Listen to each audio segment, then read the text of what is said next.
Bases dropped on a Friday morning. SDH is live to get you ready for a busy weekend around the American soccer landscape. It's August 16th. Atlanta's headed to Portland on Sunday. There's a whole bunch of MLS games before that. There's also a few other points of business that we'll kick things off with. First, if you are wanting to get Atlanta United, Minnesota United, U.S. Open Cup final tickets, they're on sale to the general public as of about 30 seconds ago. They went on sale at 9 o'clock this morning to the general public. Go to Ticketmaster, get those tickets like right now, and get in the building for that. That should be a pretty special atmosphere for the Open Cup final. Also, if you have not seen the highlights from last night in the ICC Women's Tournament, the Women's International Champions Cup, North Carolina Courage won it last year. This year it's being played in Cary, North Carolina. First game was a good one. Lyon ends up getting the win. They were the better team than Atletico Madrid. It just took them a while to break through. I think the heat also kind of slowed that game down a little bit, but you could see the quality from a club like Lyon. So they're on one half of the final. Second half, it looked like for the majority of this match, it was going to be one of those where one team dominates, the other team gets a goal against the run of play, and they hold on. Manchester City was under siege by North Carolina Courage. Ends up Georgia Stanway getting the goal late in the first half for City. It's 1-0 at halftime. It's 1-0 in about the 75th minute when we get a lightning delay. At that stage, North Carolina had just under 30 shots in the match. Well, they come back from the delay, and North Carolina gets 2 goals. Mackenzie Meehan in the 84th, Jessica McDonald, and blasted that one out on Twitter in the 93rd minute, the final seconds of stoppage time to get the win. It was an epic moment and a really fun match. The Courage end up with 40 shots. 40. 13 on target.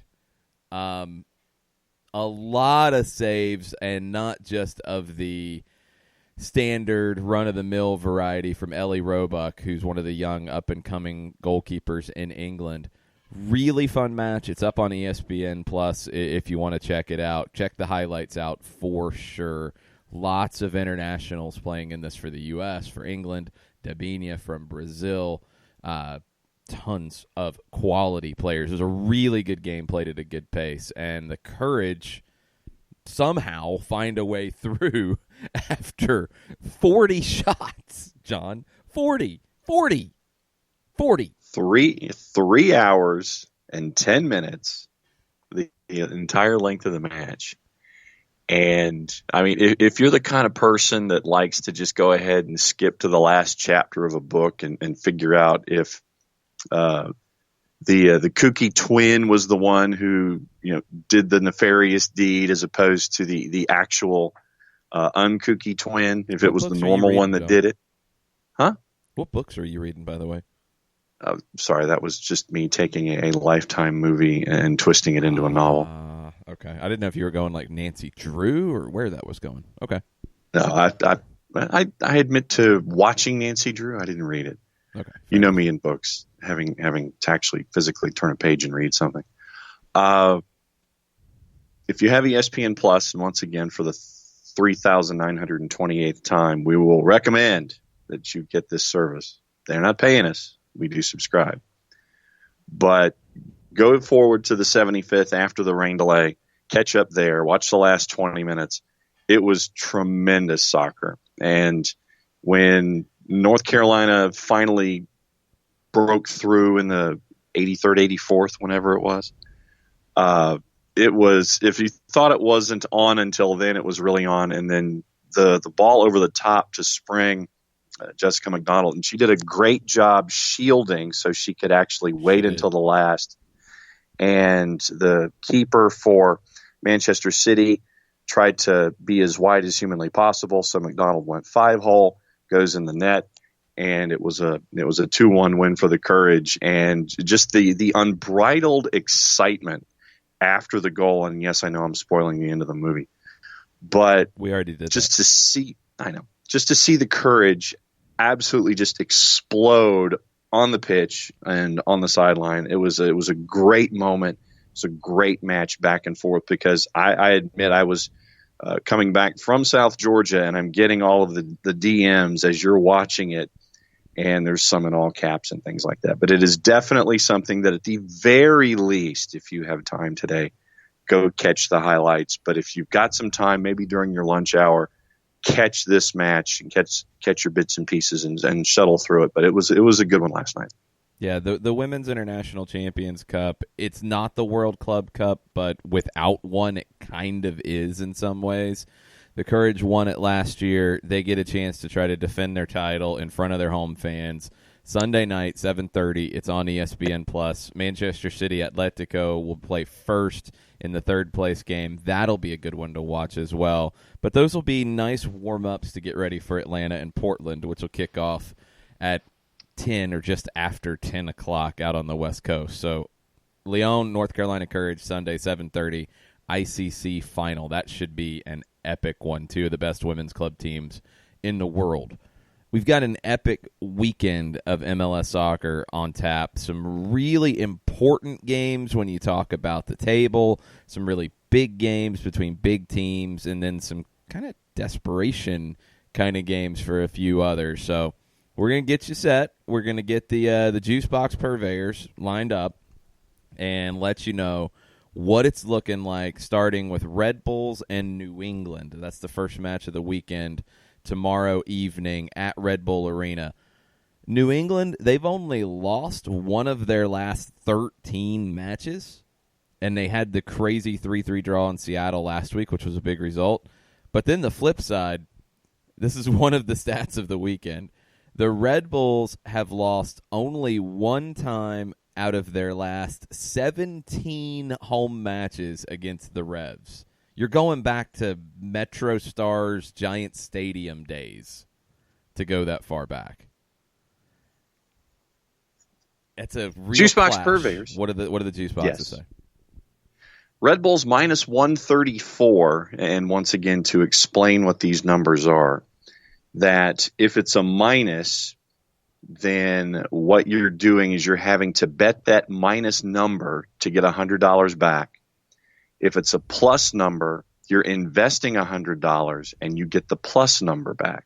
So Red Bulls minus 134, meaning you'd have to invest $134 to get 100.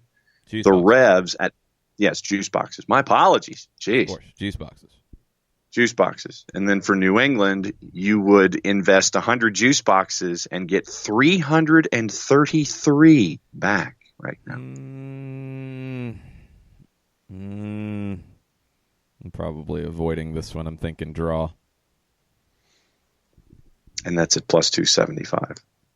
Oh, well, if straight up draw is plus 275, well, there goes my juice boxes right there. I think they're going to cancel each other out to a degree. Cincinnati hosting NYC is the next one. It's bleak for our friends in Chillytown, Cincinnati. They've allowed at least 2 goals in 12 of their last 13. Oh. Cincinnati's lost 5 of their last 6 at home. Just don't even think about anything with this one. But go ahead, tell us what the numbers are. FC Cincinnati plus 250, draw plus that's 260. Really low.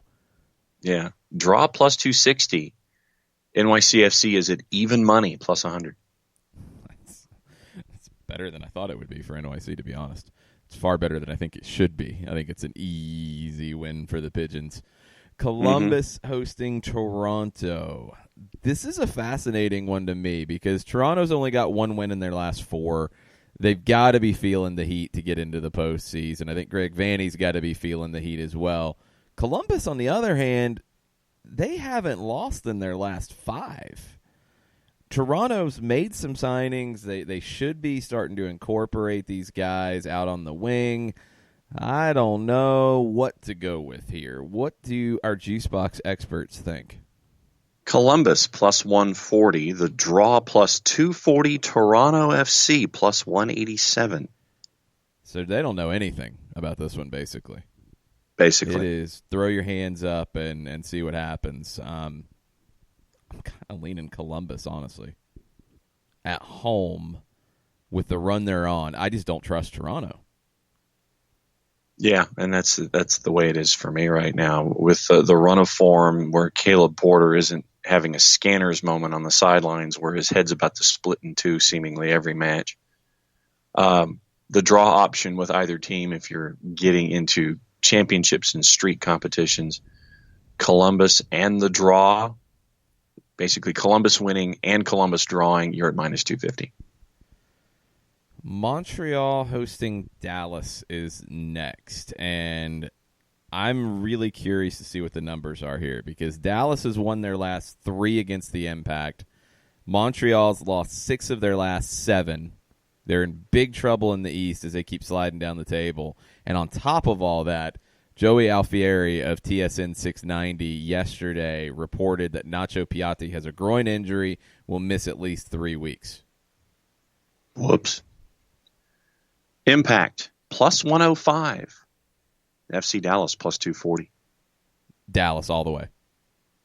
That feels like a special, like the extra thick cardboard juice box, like the really sturdy one. Not the Capri Sun. Like that one. No, that's not a juice box. That's not a box. That's a pouch. That's very different. I'm talking so like the Minute Maid old school juice box. Well, that's what we're talking about. We're talking about juice boxes, John. But I'm talking about the really high quality ones, like the thick ones that are sturdy. You drop it, it's not going to fall apart. You're good to go. That's your Dallas pick against Montreal with their struggles and with no Nacho. The only way things are different is if Bojan Krkic comes in and just lights it up day one, because it's going to have to be the Bojan show in Montreal. Chicago hosting Philadelphia.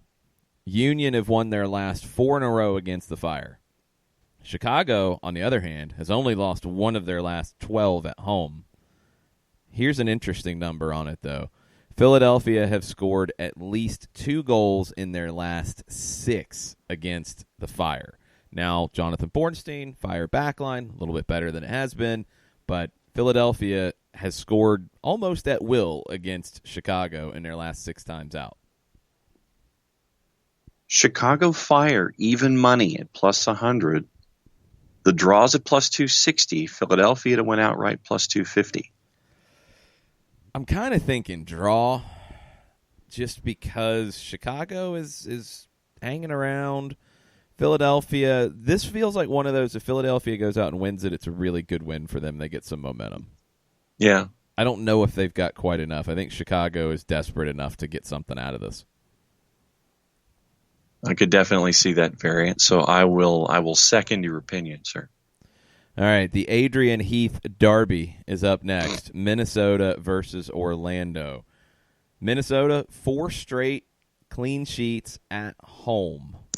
That's big. Minnesota has also never lost to Orlando. They've played twice. Loons have won both. However, Orlando has not lost in their last 3 in league play. They've picked up some nice results on the road. The point in Toronto was a really good one for Orlando.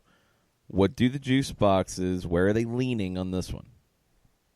It's not much of it's a pretty heavy lean. The new Adrian Heathers at minus 182. The old Adrian Heathers at plus 475. That's a big plus. What's the draw? Plus 300. Ooh, that's tempting. The draw is quite tempting. This would be one that if you had an extra juice box, like the flavor that you don't really like that much, like a kiwi juice box or something off to the side, it's weird. Maybe you throw it on that draw. Yeah. Maybe. Sporting Kansas City and San Jose. Kansas City. They've won 12 of their last 14 in Kansas City against the Quakes. That's pretty good. However, lately, Kansas City, they have conceded at least 2 goals in 5 of their last 6 at home. Not period. At home, they're giving up a bunch of goals. Feels like a Quakes win to me. Then you'll enjoy this one. Uh-oh. Apparently, the juice box purveyors at our friends at Bet365 are going off of the desperation factor. Oh, boy. Sporting minus 106. Okay. San Jose plus 275. I think there's some juice boxes. I mean, San Jose now Mike Conti thinks that San Jose's out of gas. I'm not convinced of that as of yet. If they don't win this one, I will be a little bit worried about Jarrett Smith's San Jose Earthquakes. Because This is one they should win. This is one on the road that they need to win. I have faith in San Jose to get a win in this.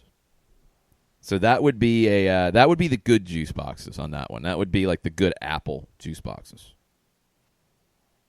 All right. That's what I was thinking. It was going to be one of your favorite juice boxes that was thrown into that. Yeah, that's a good one that you don't want to risk. That's one that you want to add more juice boxes to that collection. Houston and Colorado.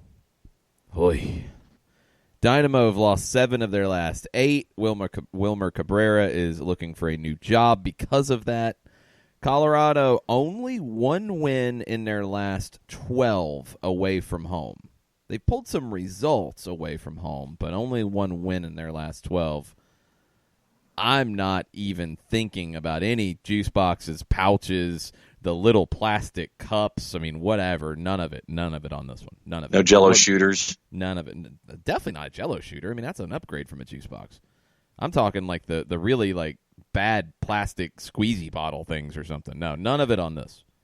Oh, but juicy juice? None of it. What do people think anyway?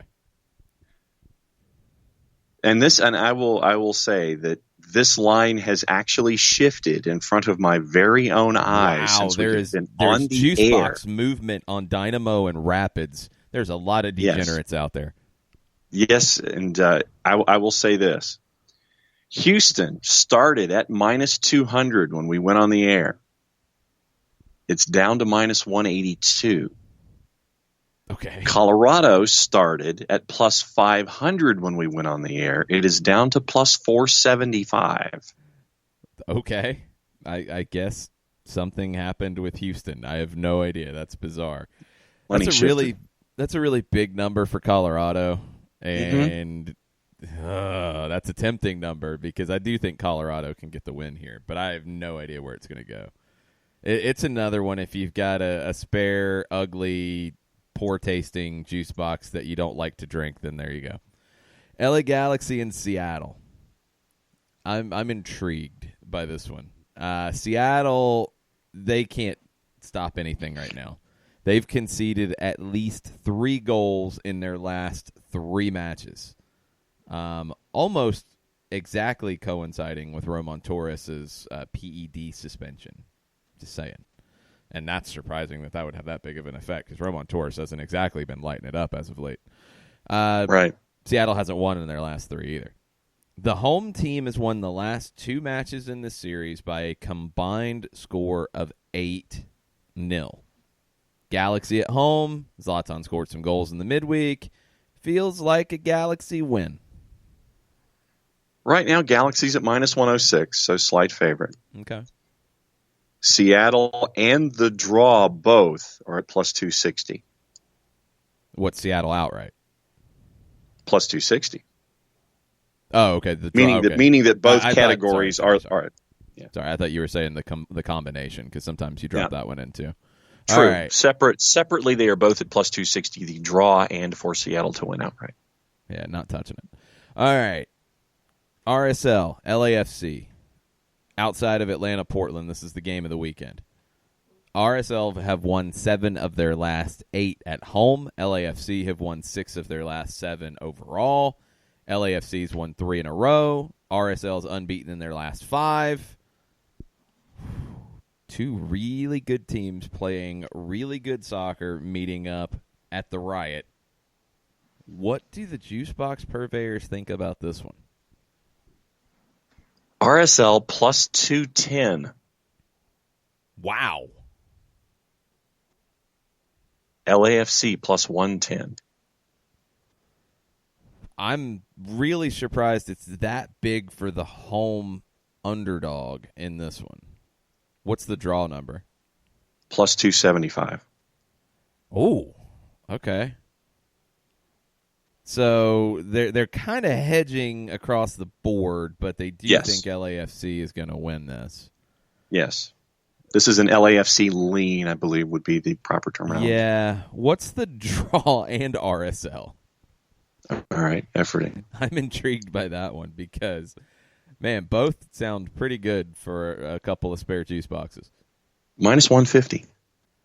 Okay, yeah, that's what I thought. Okay, so if I had juice boxes to spare, there would be one on an RSL win and one on a draw. I do think RSL can get the win here. Yeah, I really do. But yeah, that's where I would lean towards in this because they've been really good, and that's a tough place to go into to play. Now you do get the LAFC motivation of looking for the revenge from the playoffs last year. That does factor in, but teams don't really like each other very much. But I think RSL can get the win at home. I'm looking at our favorite Bond villain to have a good evening in this matchup, Albert Rusnak. Yeah. No, your favorite Bond villain is Damir Krylock. Is it? Yes. Yes. Krylock is the favorite Bond villain. Albert Rusnak is his henchman. Well, then the henchman's going to have a day to get away from being a supporting actor role. This will be the day where he chases after that Oscar for lead actor. I'm intrigued. This should be a fun one. That's going to be too late for me with an early flight out west on Sunday morning, but I will be checking the highlights first thing when my eyes are open on Sunday morning for that one. Vancouver and D.C. closes us out. D.C.'s won their last 4 matches against the Whitecaps, period. Whitecaps, they've only won one time in their last 11. My only prediction is that our Couch Ultra friends will be very sad, but I do want to see their tifo. Yes. Whitecaps plus 145. DC United plus 162. Take it. That was quick. There's another juice box for you right there. Take it. Vancouver's just bad. Mm-hmm. They're just bad. Maybe they pull a home draw. Maybe that's what they're hoping for, but they're just not good. Plus 260 for your draw option. Plus 260 for the draw, period? Period. Wow, there's another juice box for you right there. All right. Not any giant, crazy, stupid numbers this time around, but there's some very intriguing ones. Some good games this time, too. That RSL LAFC game, that could end up being the game of the weekend. Yeah. So I think that you can spread some juice boxes across the table on a couple of matchups and hedge your bets. But I like RSL's number. San Jose at plus 275, going up against a desperate Sporting Kansas City team that I think is out of gas. That's the most surprising number to me of the weekend. And the Revs at plus 333. That one, I could easily see a draw. So that one's not as big of a deal to me. Red Bull Arena is one of the toughest places to go in and get a result. So that one, I somewhat get. It's the San Jose number to me that's maybe the most surprising, and the RSL home number and the size of it. That's pretty surprising. So those are my two that grab my attention the most when you start looking at this. Yeah, and then the DC numbers against Vancouver. Yeah, to a degree. I mean, that's one of those like junk picks.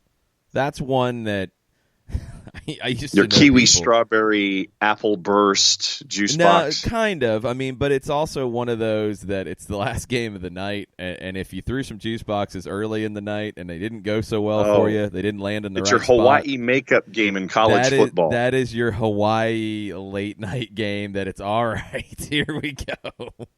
We're going all in with the juice boxes. I used to know people who would do that, and it was always frightening. Oh yeah, absolutely. They'd wait for that 11:59 Eastern time kick, Ooh. and Late sit there and night say, "I've June lost my shirt, and I'm going to try to go double or nothing on Hawaii on a warped number." Yes, the over on the Hawaii Warriors every single time. Oy, always a frightening prospect. Hopefully Vancouver and DC does not end up being that for you guys. Thanks, everybody, for that. We'll see how the juice boxes land when we get back with you on Juice Box Central next week.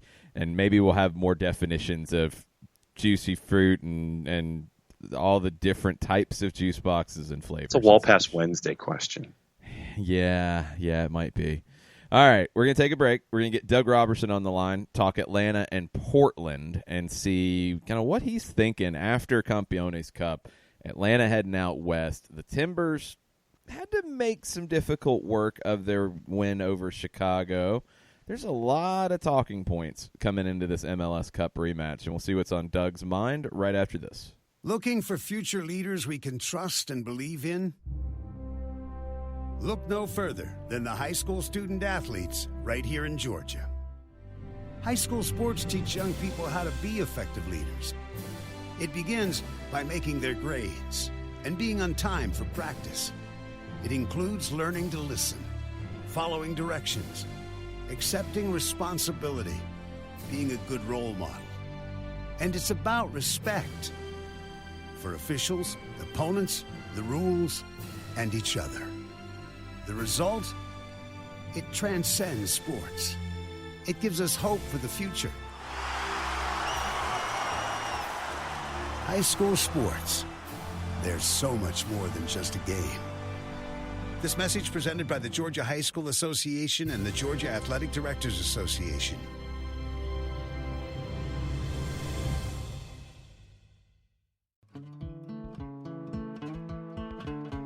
Today's show is presented by Appolinsky & Associates, personal injury lawyers with over 30 years of experience, supporters of Atlanta United, Faction, and Inter-Atlanta Youth Football Club.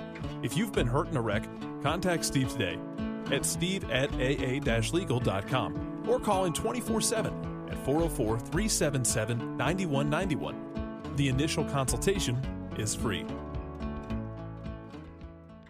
We know that every driver is different, and a one-size policy does not fit all. That's why Country Financial offers a variety of discounts, so you get the coverage you need and the savings you deserve. From good driver to good student, multi-policy to multi-car, we've got a discount to suit every driver. Call Jason Wright at 678-568-6871 today to see what you could save. On Facebook at Jason Wright Agency or by phone at 678-568-6871. Discounts vary by state. Policies issued by Country Mutual Insurance Company, Country Preferred Insurance Company, or Country Casualty Insurance Company, Bloomington, Illinois.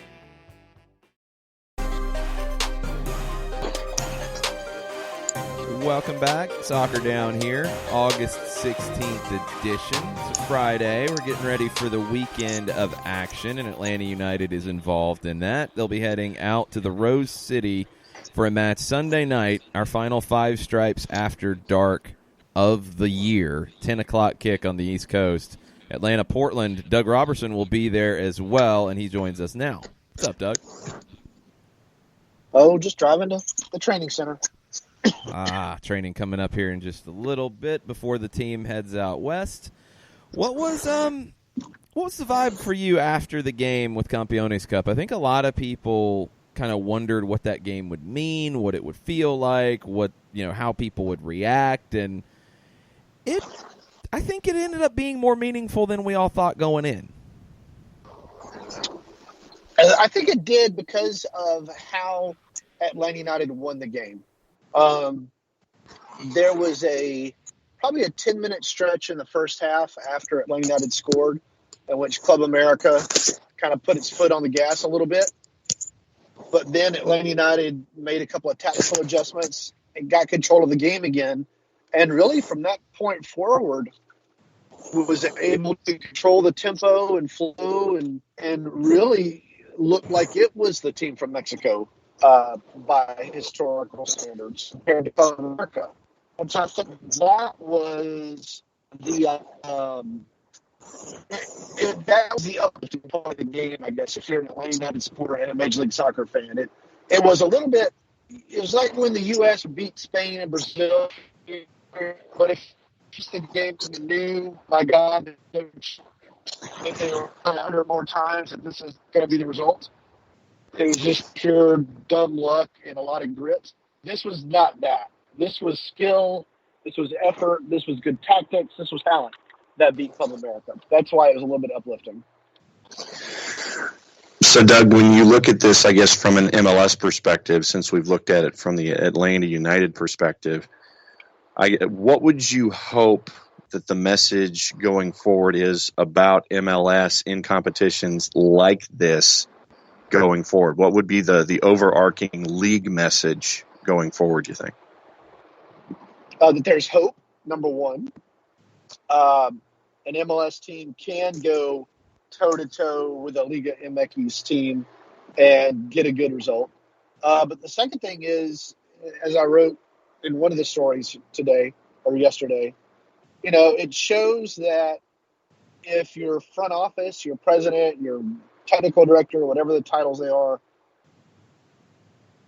puts together a good roster, you can still have a quality international team within MLS rules. Now, obviously, they're going to be few and far between based upon the history so far, but it can be done. Smart buys like Joseph Martinez, smart draft picks, Julian Gressel, smart player development, Miles Robinson, smart loans, Emerson Hyndman, smart free agent signings like Marinowitz, get good tactics that the players are comfortable in and confidence and belief and a good crowd behind them, and good things, positive things can happen. Yeah, I thought that was a great breakdown that you had on that in a piece over at the AJC where, the spending is part of it, and we all know that. And the more you spend, and clubs, in Mexico don't have a salary cap or designated players, or they definitely don't have TAM or GAM or anything else like that. They're able to spend more freely, and they have less roster restrictions. That's great. That helps. But if you actually put in the work and your scouting department is taken very seriously, and it has been here, and you just make good signings, like, you can maximize the ability to be a competitive team in this league, even in this format. It is possible. A lot of it, to me, and it's like any business, you have to know what it is you want to do. Yes. If you don't know what kind of player it is you want, if you're just looking at players willy-nilly, like, I like that guy, and I like that guy, and I like that guy, but you don't really have an idea as to how they're all supposed to fit together, then it just doesn't matter. Then you're like the LA Galaxy of MLS right now. You're just accumulating parts. Or the Manchester United, to use another example. And Atlanta United had the advantage, which a lot of MLS teams don't have, of being able to start with a blank slate. So they could decide, these are the pieces we want. And obviously there were a few they signed that just, were a little bit of a head scratcher, and they're no longer on the team. But for the most part, they've been able to identify the type of skills they want, the type of locker room guys they want. And for the most part, it's worked out. Then I guess from the Club America perspective, what was it like for you? I know that you've gone to Monterrey and covered CONCACAF Champions League, and we were in Costa Rica, but what was it like for you to cover another Liga MX side in a competition where there was another trophy on the line? What was it like to see that fan base and see those folks show up and be a part of a heavyweight fight when it came to the noise in the crowd? What was it like to see Club America up close? Well, I've seen them a few times. This was their third time in Atlanta now. They played AC Milan and Manchester City prior to the game last night. So I was a little surprised that the crowd wasn't bigger for Club America. But at the same time, as I was driving to the stadium and kind of walking from the backyard thing into the stadium to see the number of people who I would appear to be of Latin American heritage or ancestry or something, not wearing Club America jerseys, but wearing Atlanta United kits, or like one member of the family wearing one and the other wearing the other, and one guy had one split right down the middle. I thought that was really cool. And I thought that was a good sign of Major League Soccer's evolution in the marketplace compared to its competitors. And so that was pretty cool, I thought. Yeah, I did too. And I noticed that in the tailgate out in the Gulch. You saw a lot of intermingling within the groups. And I saw a lot of people that I know who are Atlanta United fans, but were also Club America fans before there was an Atlanta United. So it was kind of cool to see that respect. And I don't know if that happens in every market, but as we've talked about here, I think it is in large part due to a quality product, taking everything seriously, putting out a first-class product that people respect. And they respect Club America because of the heritage and history and the success, but they also respect Atlanta United. So this was I think it can end up being a turning point in some ways for Major League Soccer in Mexico. And if you pay attention to the Mexican media, that seems to be one of the big stories that came out of this was, hey, this is not the old MLS anymore. Well, that was one of the post game for this was a disaster. It wasn't run by Atlanta United. It was run by another organization. So I didn't get to hear Miguel Herrera. We didn't get transcripts or anything. So I didn't get to see his comments until yesterday, and I watched them. And I thought that his comments about the game, the event, the venue, the stadium, the opponent were extremely respectful. I thought that they probably kind of, if there was going to be some venom from Mexican media about the loss and everything, or about the turf or whatever, he kind of took the sting out of them immediately by saying the turf did not matter. The opponent was quality. This is how this thing is set up, so this is how we agreed to play. We didn't take advantage of our chances. They're a good team, and they did. And it's not like I had a lack of respect for Herrera, but I appreciated what he said just as a guy who follows sports. Transitioning now to the flights that everyone are going to be taking, and some supporters have already told us on our social media this morning that they're already hopping on flights. Oh, cool. What kind of Atlanta United side are you anticipating in Portland? I mean, folks are already clamoring for starting 11s and wanting to know 18s and things like that because it's, all right, Campeones Cup's in the rearview mirror. We've got a big match in Portland. What kind of a starting 11 are you anticipating, Doug? How much rotation? And obviously with tweaks to Eric Remedi that we found out about on match day and things like that, what kind of a side are you looking for here? What do you mean tweaks to Eric Remedi? Well, I mean, he was in street clothes, and it was, if I remember correctly. That was why he was out of the lineup. I heard about an injury to Escobar, not to Remedi. There were some unsubstantiated reports as of yet that Remedi might have a quad injury. So we'll probably hear more today, I would hope, if that's the case. Another quad. Yeah. I think it'll be a strong lineup. Justin Mira didn't have to play very much. Pogba can easily slot back into center back in place of Escobar. Right wing back, Gressel will keep going out for as long as they want him to. But at some point, you got to look out for him, I guess. Bo Adams can slide in at right wing back if they need him to, or I guess defensive midfielder for Remedi, if that's the case. If Joseph has gone 90 or close to 90 the past two games, I don't see why he can't do it again because they won't play again until Friday at Orlando. So they can get a lot of rest and recovery in between there. And I don't think they're chartering back from Portland. I think that's what I was told. I don't believe so. All these things run together at this point. Yeah. but they will get to rest and recover before the Orlando game. So I think you'll see another strong lineup. And if Remedi can't go, Lorenowitz will, I'm sure, be glad to go back out there and hit another 25-yard big red missile like he hit against Club America. How big of a statement game do you feel like this is? This is the start of a 3-game road trip. You've got Orlando and Philadelphia coming up. You also have an Open Cup final at home in the midst of it.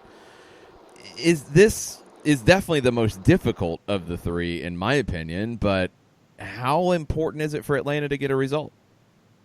Well, Atlanta has not won a league game on the road since Vancouver. That's a while ago. Yeah, that's a long time ago, especially for this season when they're playing every 3 days. They need to go and show that the focus that they've been developing over the past few games, they can continue even after the high of winning the Campeones Cup. They need to show they can beat a quality opponent on the road, because chances are it's going to happen in the playoffs, or they're going to need to in the playoffs, I should say. And I'm sure they just want to stick it to Portland. After they beat them once in the MLS Cup, they're going to want to beat them again. They've got to keep the pressure on Philadelphia. The Supporters' Shield race is done, but I'm sure they'd like to, keep LAFC on notice that if not for a couple of questionable calls, we would have beat you at Bank of California too. So there you go. And, when you talk about Portland and the team that we see there when it comes to Portland, I know that there's a lot of firepower there as well. Is there anyone – who are you looking at from Portland? Is it the same names, or what kind of an approach are you looking at from the home team here, knowing that they've got that big string of matches at home toward the end of the year? I'm sorry, a car almost hit me. Can you say that again, please? First off, are you okay? Yeah, I'm fine. Just okay. People in Atlanta can't drive. That's true. But no, just when you look at Portland, I know that off the air before we got onto the segment, I know that you were saying it was going to be cool to see what the new stadium looks like with the addition and the reveal and everything like that. But on the field for Portland, when it comes to the Timbers, what are you looking at from them? The same big names, or obviously this would be a first peek at Brian Fernandez too. Yeah, Brian Fernandez. I'm really curious to see it because he's been on a fantastic scoring streak. Diego Chara is an underrated defensive midfielder in Major League Soccer. I want to see him again. I don't think he's played particularly well against Atlanta United. I know he played well for a little bit in the MLS Cup, and then if I remember right, he began to have some issues keeping up. So I'm curious to see him. Diego Valeri is a treasure in Major League Soccer. I don't know if he's healthy. I need to go and look at the injury reports, but I'd love to see him. It's going to be a fantastic game. And for those who haven't been to Providence Park or to Portland, it's just a wonderful city. I was fortunate enough to go there 2 years ago. Go to Blue Star Donuts, go to Powell's Books, just walk around and kind of enjoy this. He's already it. dialed in. It is a cool place to go. If it wasn't all the way over there, I would love to live in Portland. I am looking forward to my first trip to Portland this weekend. Not going to be there for very long, but hopefully get a chance to check it out just a bit. Let's get into some predictions here, because this is it's a tricky one both ways, because this is the 5th game in 15 days for the Timbers. So we've talked about Atlanta and their schedule and what's coming up. This has been difficult for Portland as well, and we see this every time a team has a backloaded home schedule. You've got to squeeze games in midweeks to make up for it, and it starts to run together a bit. So where are their legs? Where's Atlanta's legs after Campeones Cup? Is there a letdown? John, what do you think? I think I'm going to go with the draw option, as we discussed in the first segment. I'm going to go with a very, very chippy at moments 1-1 draw. Okay. Doug, what are you thinking? The Black Velvet driving slipper lock of the week is Atlanta United 2-1. Joseph Oh, Martinez scores again to push it to 11 games Turn it to in the 11. league with a goal.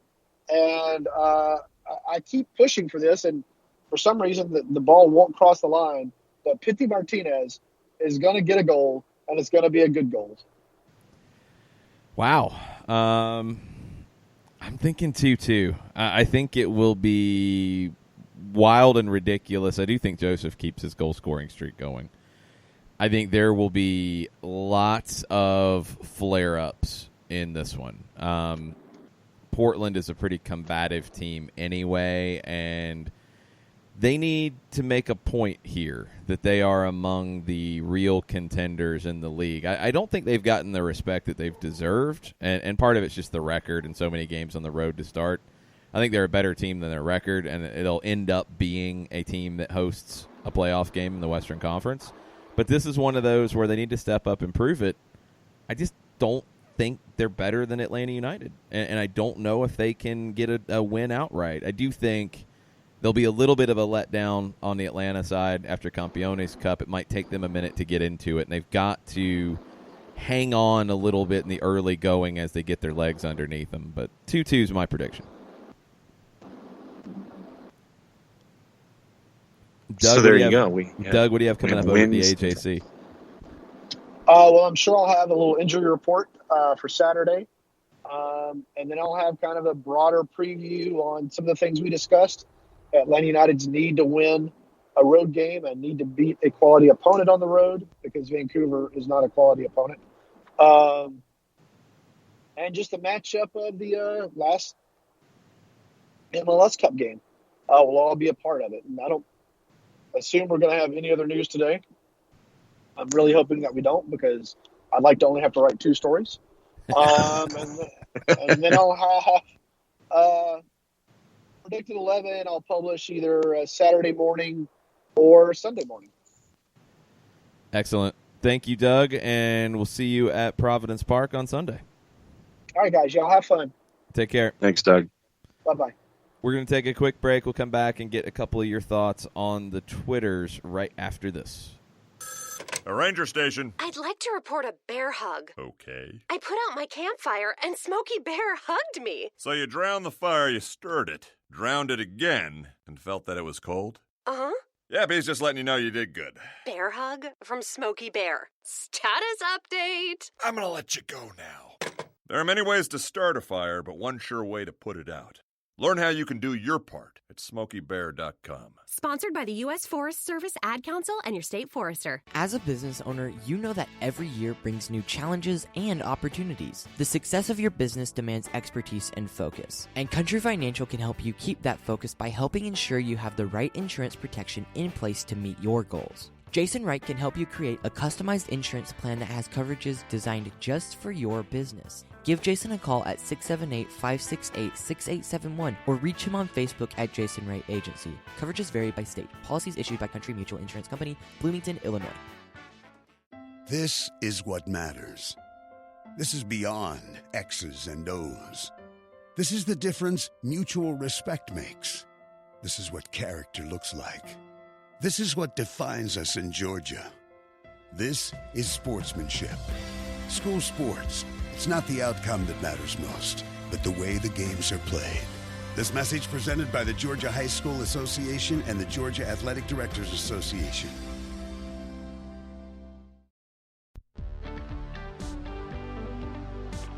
If you've been hurt in a car wreck, contact my friend Steve Apolinsky of Apolinsky and Associates.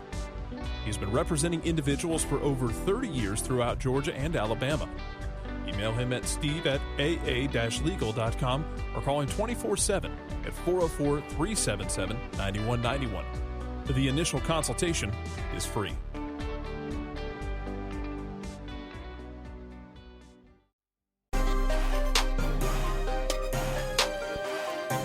Welcome back.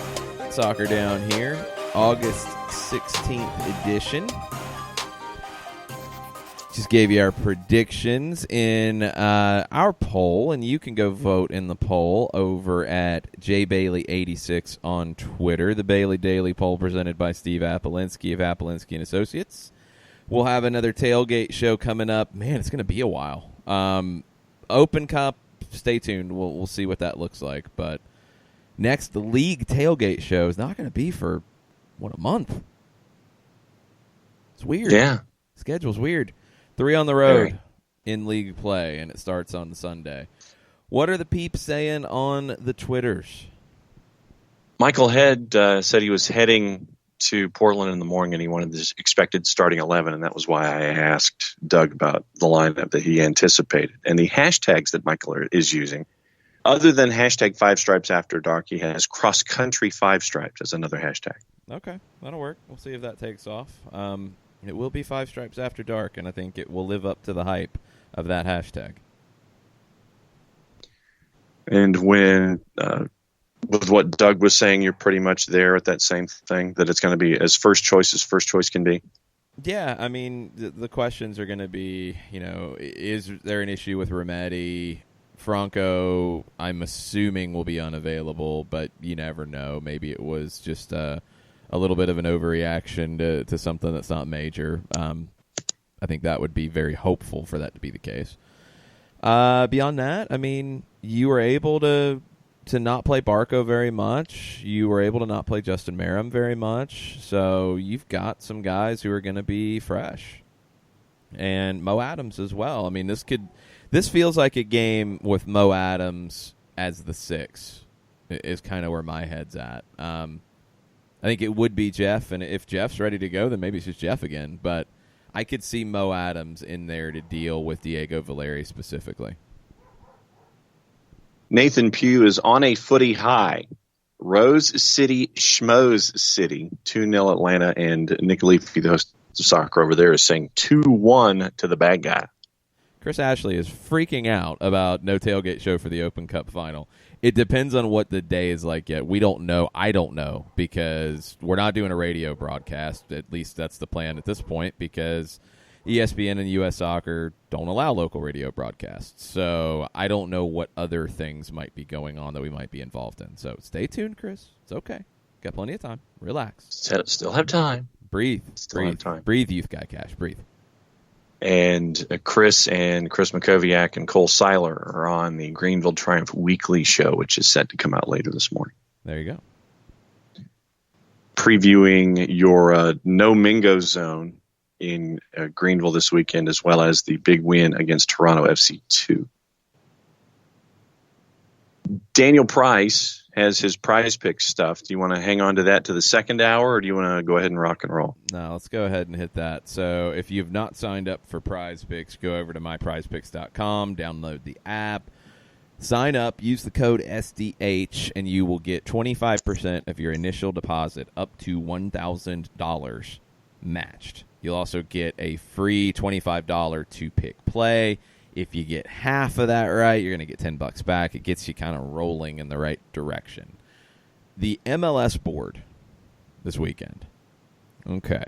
There's some interesting numbers on it already. Now, Atlanta and Portland will be added for Sunday because it's a packed board for the Saturday matches. Vela, 12.5. Zlatan, 12. What other large numbers do we have? Abear, 8.5.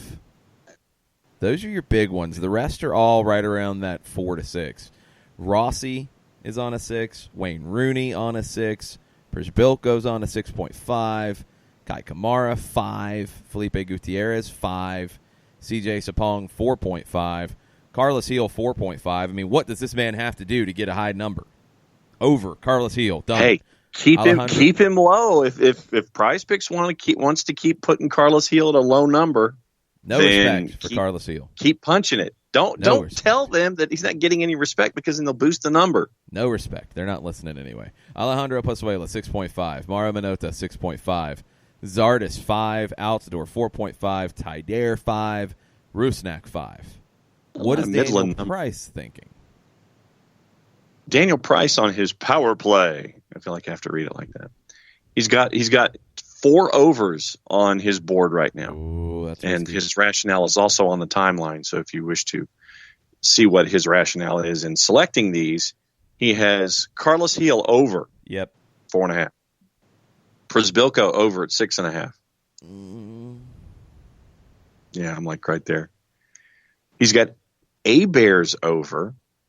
Okay, I like that. And then Rooney's over at 6. Provided he plays. Yeah, maybe. The heel and Bear ones I do really like. I actually like Zlatan as an over here too at 12, and I'm reversing my track from before. Also, I think Seattle, we talked about it before, they've given up at least 3 goals in their last 3 matches, and they're bad in the middle. I think Zlatan eats them alive. So Zlatan over, Carlos Heel over, Bear over, and I will be controversial and go Carlos Vela under. Because of them playing at the Riot? Yeah, because I think Salt Lake wins. Yeah. I think it's like a 2-1 Salt Lake win. Okay, there you go. Daniel has also performed a public service looking at Open Cup prices. And in the sports section, 26, he says $26 each ain't bad, but for some reason the fees are absurd. 2 tickets running $84. Hashtag on par reaction Friday. Yeah. Pearl Jam was right back in the day. You on Prize Picks, you can also add a Miguel Almiron over-under at 4.5. That is on the board. Who's Newcastle playing? Norwich. Ooh. Yeah, that's an that might be the one.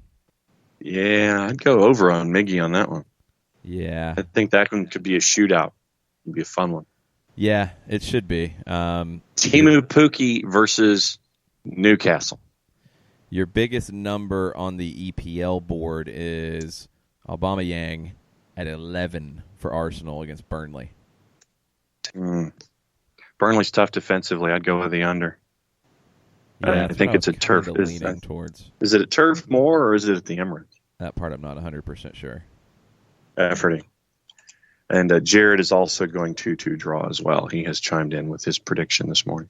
Okay. And your esports pick of the week, Sam Soccer 2, 14.5. He gets the over. They're playing the Pittsburgh Knights. He's with SK Gaming. Sam for Soccer Burnley 2. Arsenal.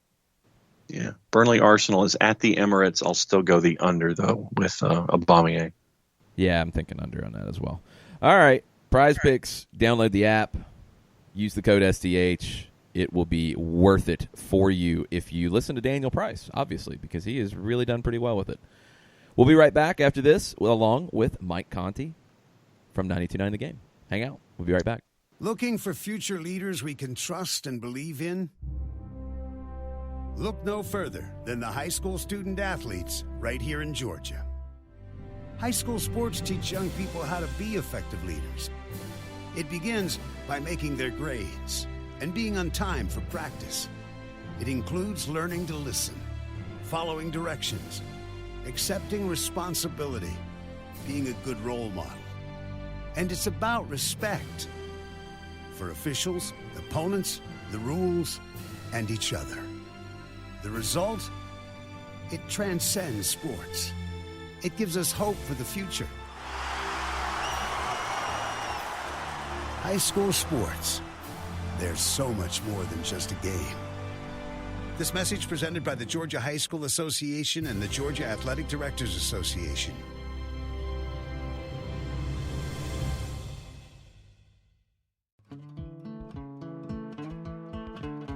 Today's show is presented by Appolinsky & Associates, personal injury lawyers with over 30 years of experience, supporters of Atlanta United, Faction, and Inter-Atlanta Youth Football Club. If you've been hurt in a wreck, contact Steve today at steve@aa-legal.com or call in 24/7 at 404-377-9191. The initial consultation is free. We know that every driver is different, and a one-size policy does not fit all. That's why Country Financial offers a variety of discounts, so you get the coverage you need and the savings you deserve. From good driver to good student, multi-policy to multi-car, we've got a discount to suit every driver. Call Jason Wright at 678-568-6871 today to see what you could save. On Facebook at Jason Wright Agency, or by phone at 678-568-6871. Discounts vary by state. Policies issued by Country Mutual Insurance Company, Country Preferred Insurance Company, or Country Casualty Insurance Company, Bloomington, Illinois. You're listening to Soccer Down Here daily on SDH Networks, a division of OSG Sports. Find us at Soccer Down Here on Facebook and Twitter. The time is now the top of the hour. Peep, y'all.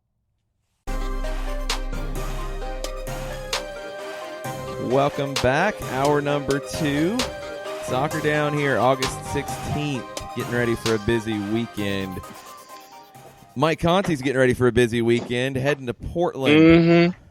It's going to be a long trip.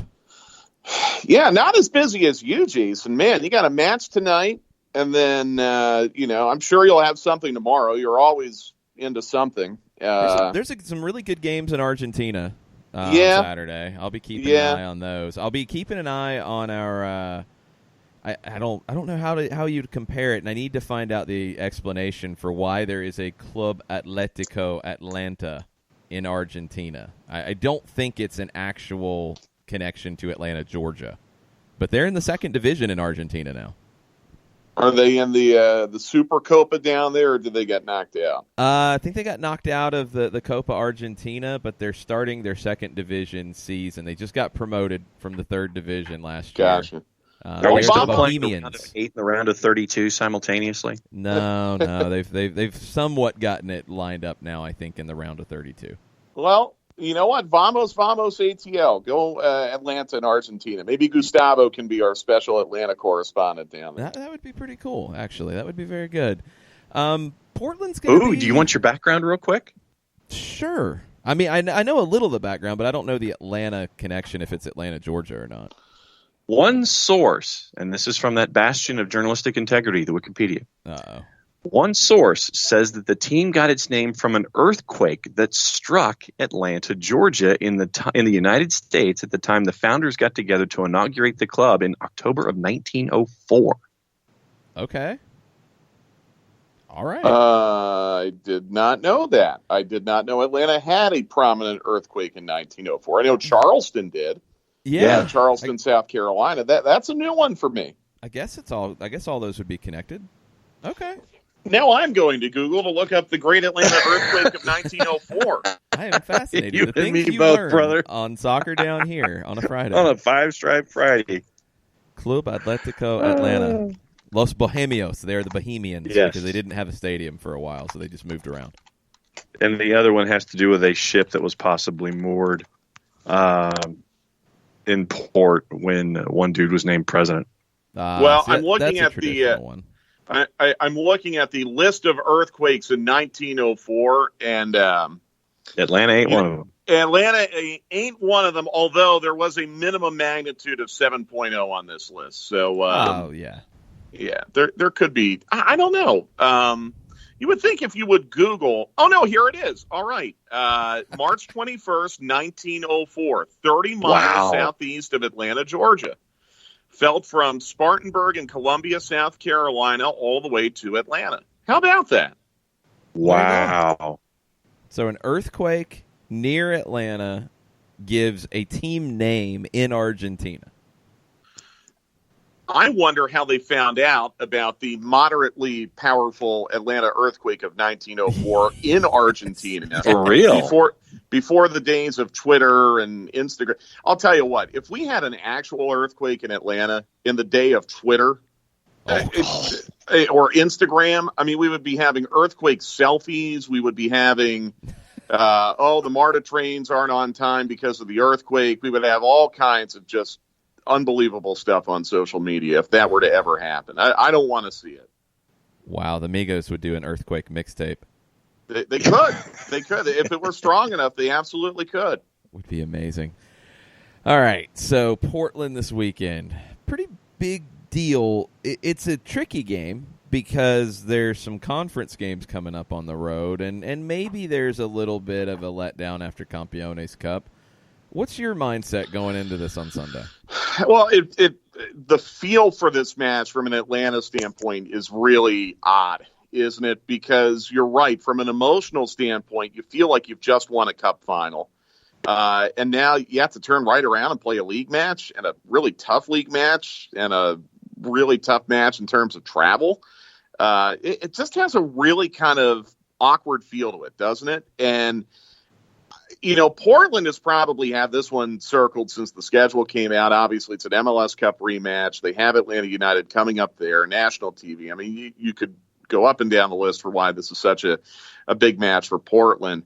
I think the pressure is 100% on Portland, and that might be an advantage for Atlanta United. Look, I mean, Atlanta United cannot afford to be dropping points anywhere right now with as tight as this race is in the Eastern Conference.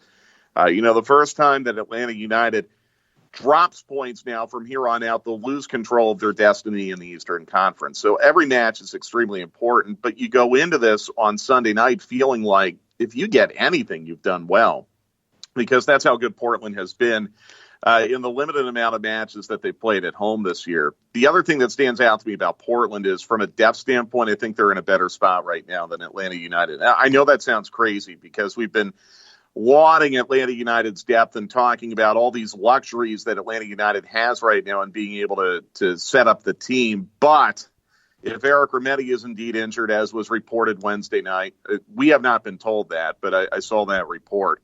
If Remedi's out, if Escobar's out, if Bello's still not back, and I would assume you guys will see him tonight before we see him in Portland.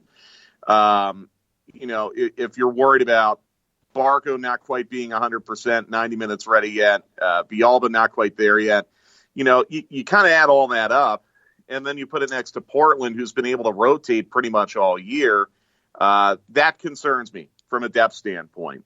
You'll still have options. I mean, you'll still be able to field a really robust team on Sunday, but I just look at how much Portland has the advantage in a number of different ways coming into this match. And I keep coming back to, because of that advantage, they're going to be feeling the pressure. And I've liked Atlanta United this year when they've gone into matches like they did at LAFC, where they've gone into matches just with the philosophy, you know what, we're going to play free and no one's expecting us to do anything here, and we'll take what we can get. And Atlanta United's very dangerous when they play like that. So I hope and I expect that's what we're going to see on Sunday. And for Atlanta United fans, it's the first chance to see somebody like a Brian Fernandez, who has been a tremendous acquisition for Portland ever since he hit the ground running up there. And that is your spot shadow and your arrows and your telestrator and your box that you ISO on Indy and all of your TV graphics. I mean, Fernandez for me is going to be must-watch TV. Yeah, I mean, I think he's up to 10 goals now. Did he not have 2 on Wednesday night? So I think he's up to 10 on the year now. I might be misremembering that. He's on 10. But yeah, he's on 10. Yeah, but then you also have Valeri, and you have Chara, and you have Abobasi, whose role has changed a little bit, but someone who can score. Abobasi had Portland's best scoring opportunity in the MLS Cup final. A lot of people forget that. Guzan had to make a really good point-blank save on him in the first half. So they have a lot of scoring quality. And I'm eager to see Fernandez. Very, very eager to see him.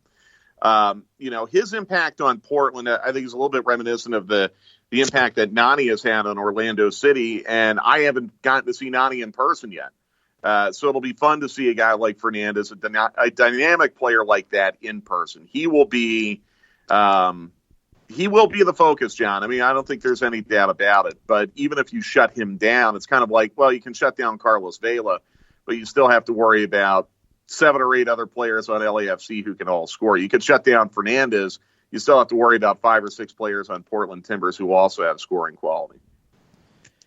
Yeah, for Portland, this is game 5 in 15 days. When you get this backloaded home schedule, the games stack up a bit for you, and there's some conversation, and we'll see what Giovanni Savarese says either today or tomorrow when he speaks to the local media out there about Larry Mabiala. Hamstring injury, came out of the match against Chicago in the midweek. how do you think Portland looks? I mean, is this a game where they have to go for it and prove themselves, or do they have to rotate? No, I mean, this is a vital match for Portland.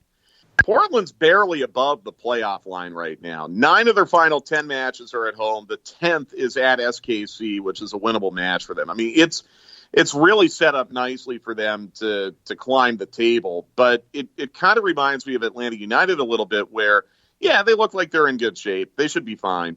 But if they drop 3 points somewhere, especially at home, then it gets a little more tricky. It gets a little more concerning.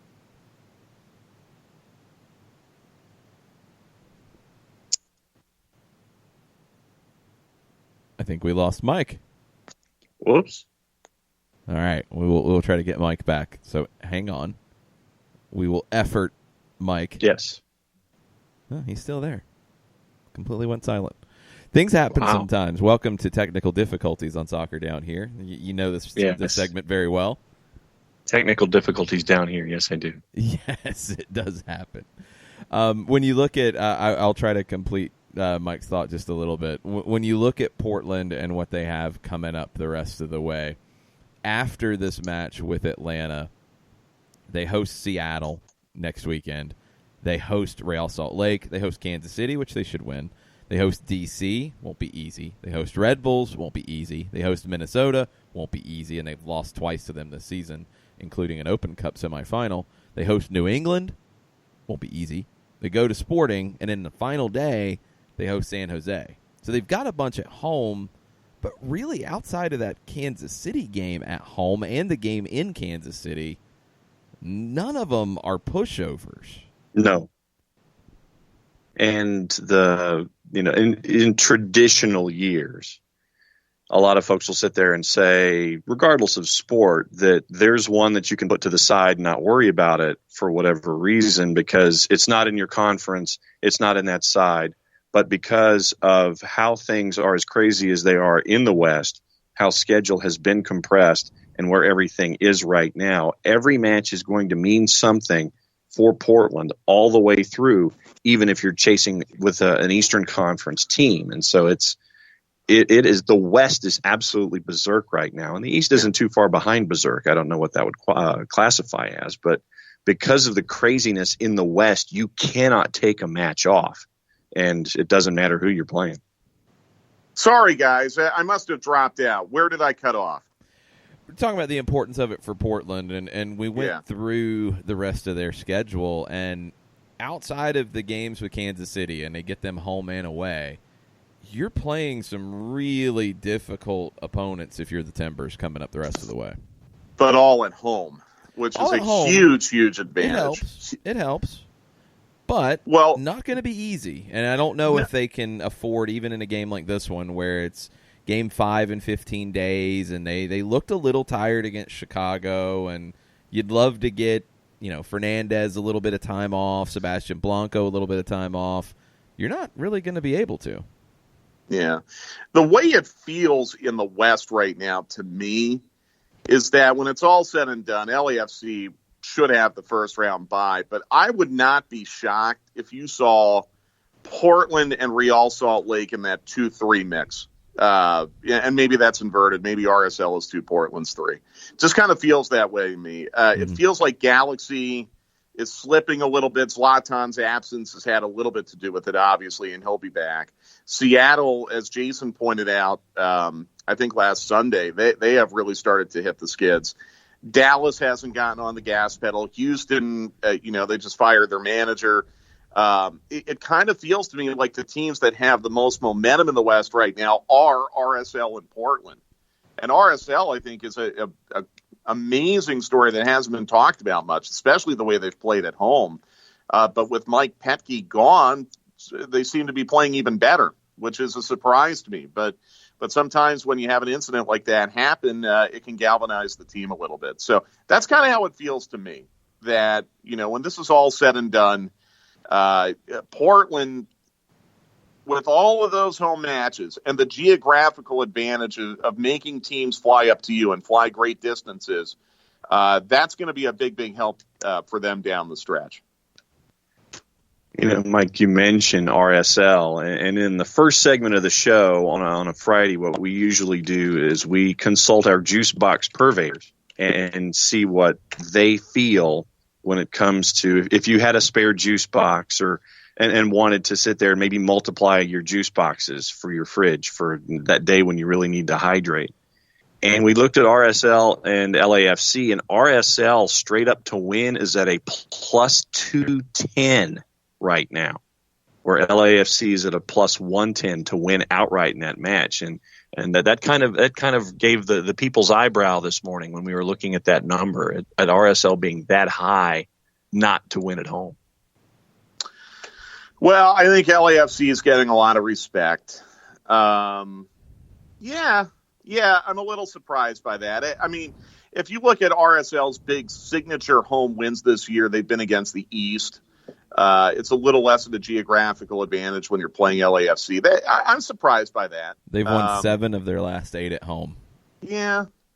But, I mean, what's LAFC done on the road? I mean, they had the loss in Colorado, but otherwise they've been really, really good on the road, correct? So, yeah. I mean, you got to remember, too, odds makers, they're taking the emotion out of it, really. They aren't setting lines based on how things feel. They're setting lines based on numbers and trends and statistics and metrics. So from that standpoint, I get it. LAFC 7-3-3 away from Bank of California this year. Yeah, I mean, in MLS, that's ridiculous. I mean, that they've gotten results in 10 of 13 road matches in league play, incredible. Really, really good. The only team in the Western Conference above 500 on the road. Yeah. Well, I think it's kind of like the East. In fact, it's more pronounced in the West because even your intra-conference matches are much more travel than what you have in the East. Like, for example, Atlanta, when they go to New York, Philadelphia, D.C., Orlando, for that matter, Chicago, those are only 90 minutes in the air. New England's maybe 2 hours in the air. Toronto's only about a 90-minute trip in the air. In the West, if you're RSL, you're flying 2.5 hours just to get to Dallas. You're flying 3 hours to get up to Seattle. You're flying 2 hours to get down to L.A. So that really adds up.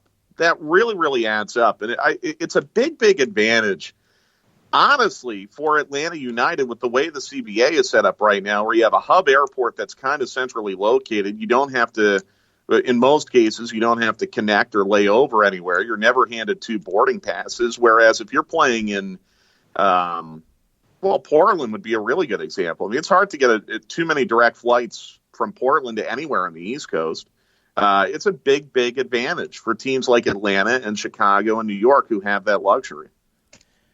So we'll try to predict the future just a little bit here. When we're doing the full-time report at, midnight, 12:30 in the morning Eastern time, early Monday morning, which Atlanta United player are we talking about the most positively?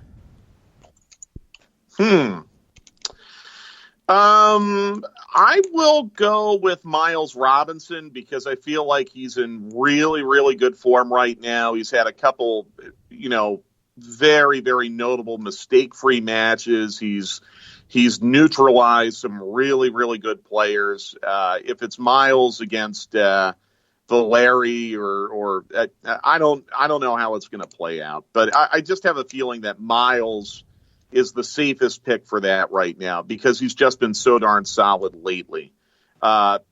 Second on that list would be Nagbe for the same reason. And in fact, I kind of regret now, we made Pogba our man of the match Wednesday night. It really probably should have been Nagbe. It felt like in the moment it was Pogba, but now taking a step back for 48 hours, Nagbe was just so good. He had the ball in the string all night again. Going back to Portland now, probably a very emotional match for him. First time he's played in Providence Park since coming to Atlanta. Nagbe seems to shine in those big moments. So, Atlanta United, to me, guys, they're on this win streak right now. The last 3 matches they've won, Orlando, New York City, and Club America, it's because their midfield bossed the game. And Nagbe is the captain of that. Nagbe has been central to all of that. So if Nagby and Miles play well on Sunday, I like Atlanta United's chances to get a point. I think you're going to miss Remedi if he can't play. This is one where I feel like he could really, really help you, especially because Jeff had to play 90 on Wednesday. If Remedi can't go, you're really going to miss him. You could potentially miss Escobar quite a bit. I would feel okay with playing Michael Parkhurst on Sunday. It feels like he hasn't played in forever, so it should be fresh. But that's probably it. I mean, that's a good question, Jason. It just feels like the safest pick for that right now, based on the way they've been playing lately, would be Miles and Nagby. Since we sometimes talk about wild cards on a Friday show and we're previewing, and there's large numbers next to juice boxes and stuff, I'll give you mine that if Atlanta gets a result, because I think he's going to play, if there is an issue with Remedi, if there's any issue and he doesn't play, I think if Atlanta gets a result, Mo Adams is going to have something to do with it. I feel like it could be a Mo Adams game here. Yeah, and there again, I mean, someone who hasn't played much lately, but someone who can grind things out for you on the road. Very good call. With potential concerns about Escobar and Remedi, Adams could play either spot. And you've got Sebastian Blanco, Diego Valeri that you're going to have to deal with. And Adams is a guy who, in Chicago, was one of the big positives about him was sometimes it was a very simple job. It was you're marking their number 10, you're shutting him down. And he did a pretty good job of that. Yeah. Great call. And he can score goals, too. Mm-hmm. Well, and think about the conversation that we're having. I mean, it's how many different names just have come up in conversation about, hey, it can be this person. If it's not this person, it's this person. I mean, Emerson Hyndman with what he did against Club America and was active in the process. Flo Pogba on the overlap. He and Dion Pereira hooking it together for the penalty. It's once again, it's another conversation that we're having that showcases what the front office and everyone who has wanted to assemble this roster is getting. We're mentioning different names every single time, it seems, about someone who has contributed, who is contributing, or we can anticipate having a match like a Mo Adams to kind of focus on things going forward here. Justin Miram as well. I am a little bit interested now. The team leaves today, and I'll be kind of keeping an eye on Instagram and social media because this, to me, sets up as a match where you might leave someone home, not make them make the trip. We saw that with the Vancouver trip when they didn't make Darlington Nagby travel. And someone else, too. It might have been Gressel. I can't remember. But I know for sure Nagby did not travel to Vancouver. You're in a very, very busy stretch right now. You turn around, you have to play Friday in Orlando. I would keep an eye on social media today to see if maybe someone's taking their dog to the groomer or getting their car washed. Because I have a feeling Parkhurst who didn't go to Vancouver. I think he played golf. Yeah, that's right. That's why I thought Gressel, because of the golf. So keep an eye on social media today. I wouldn't be shocked if someone who you think would be going to Portland is instead at La Parrilla tonight because or McDonald's or wherever. Because not McDonald's, I hope. Well, hey, look, is the McRib back? Is it McRib season yet? This is something that Atlanta United has managed very, very well this year with these long road trips. When you have match compression, there is not a charter in play here. This is not a charter leg. So I would not be surprised if maybe you saw someone get left behind today, and not for a negative reason at all, just because they're trying to buy someone a weekend off. So when we look back at Campiones Cup and we get into a year or two down the road, what do you think this match this week ends up meaning? Well, I'll tell you, they seem to be really ticked off in Mexico, don't they? Look, the Mexican newspapers are going to do what they do to Club America, but yeah, all the fans who hate Club America are having a lot of fun right now. But I think even Club America fans are a little bit disappointed that they weren't able to uphold the honor of their league. And make no mistake, again, they were going for it. Meanwhile, I find it very interesting that the same writers / commentators from MLS Digital who like to take free reign at ripping on Atlanta United as much as possible have been taking some victory laps over the last 48 hours about how great this was for MLS. I just think that's a little oddly coincidental. I think, look, you had a great crowd. You had a great atmosphere. It was very, very entertaining to watch. I'm sure the TV audience was extremely entertained. ESPN's got to do a better job promoting it. The league's got to do a better job promoting it. If Atlanta United is in it again next year, which means they will have won the MLS Cup final, I think it could go to a whole nother level next year because a lot of people got turned on to it Wednesday here locally in Atlanta, and I think they like the product. So we'll see. We'll see. I mean, what you worry about is a situation where, another club that does not have the same level of aspiration as Atlanta United wins the MLS Cup, and then they end up hosting Campeones Cup in a half-empty stadium next year. I don't want to see that ever again. I think there's the potential for this event to be very, very big and a fun staple on the calendar. I still don't like where it is on the calendar, but if that's not going to change, whatever. It's something that could potentially become very big. And I hope we look back at what happened on Wednesday as the night where the Campeones Cup really got on the gas pedal. And, and this is it's another part of the fun aspect of this entire discussion is that you're having fans, and they reached out to us and they said the same kind of a thing. It's like, okay, I either watched it and was just kind of watching from the beginning, or I was there because I had tickets. And then a couple minutes in, their attitude changed. And I think that it's part of the whole growth of being exposed to international football for a franchise.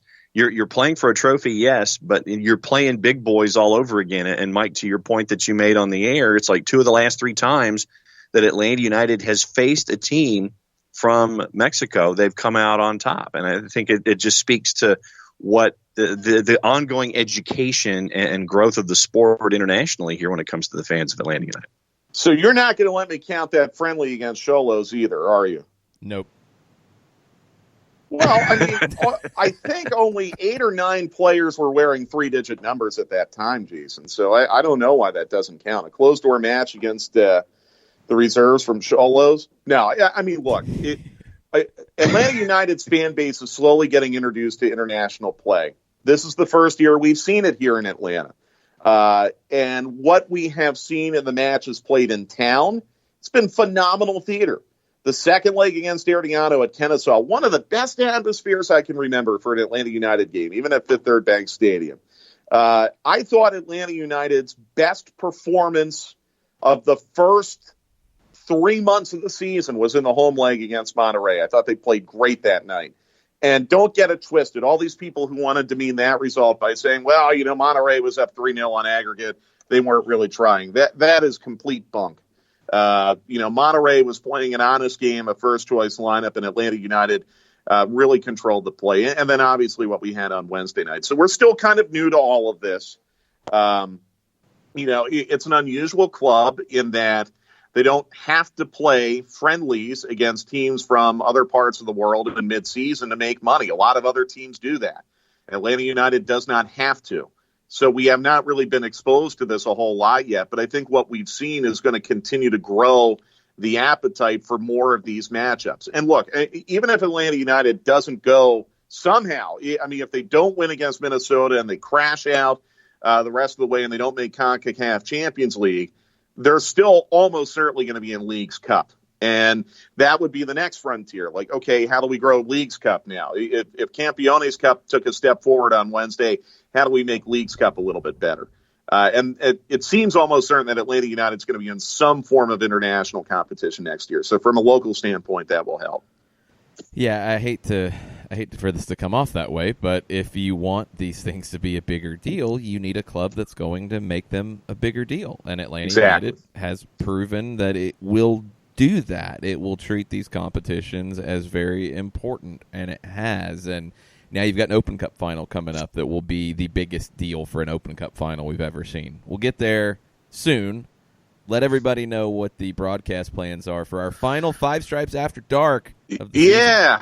Yeah, unbelievable that we've gotten to that point of the season, right? But 9:30 for the Five Stripes Countdown on Sunday, 10 o'clock the kickoff. We'll do a full 1 hour full-time report. I know many of you will probably be asleep by then, but we'll put it up on the Off the Woodwork podcast on Monday, and that's the plan. Anything Kenan usually does happen with Five Stripes After Dark. We've had a couple weird ones already this year. It rained indoors in Vancouver.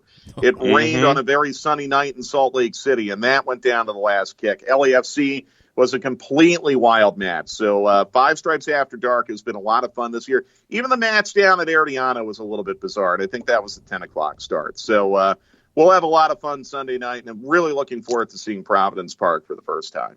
It's going to be a fun one. Thanks, Mike. I'll see you at the airport Sunday. Very bright and very early. Yes, can't wait. Oof. Wow. Yeah. See you then, Mike. Thanks. We're going to take a quick break, and we'll be right back after this. Looking for future leaders we can trust and believe in? Look no further than the high school student athletes right here in Georgia. High school sports teach young people how to be effective leaders. It begins by making their grades and being on time for practice. It includes learning to listen, following directions, accepting responsibility, being a good role model. And it's about respect for officials, opponents, the rules, and each other. The result? It transcends sports. It gives us hope for the future. High school sports. There's so much more than just a game. This message presented by the Georgia High School Association and the Georgia Athletic Directors Association.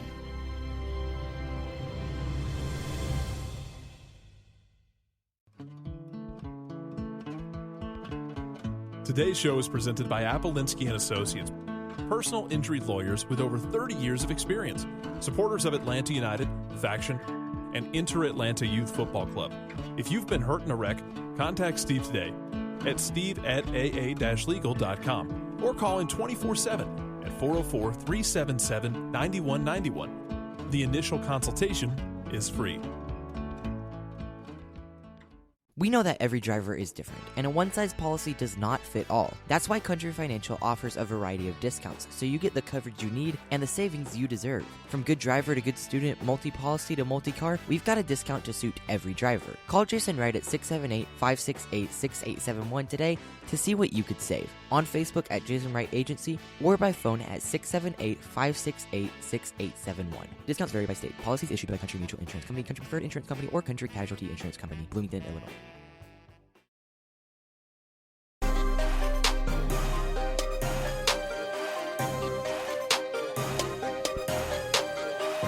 Welcome back. Soccer Down here. August 16th. It's a Friday. Getting ready for the weekend. All kinds of games to talk about. We've mentioned International Champions Cup.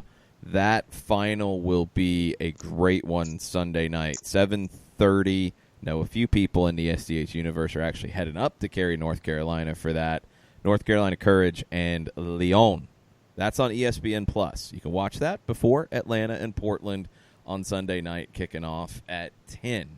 All kinds of games around MLS this weekend. I think RSL LAFC has all the makings of a classic. Minnesota Orlando will be feisty. I do think that'll be a good one. I think Red Bulls in New England will be a really good one. That's where my attention will be on Saturday night.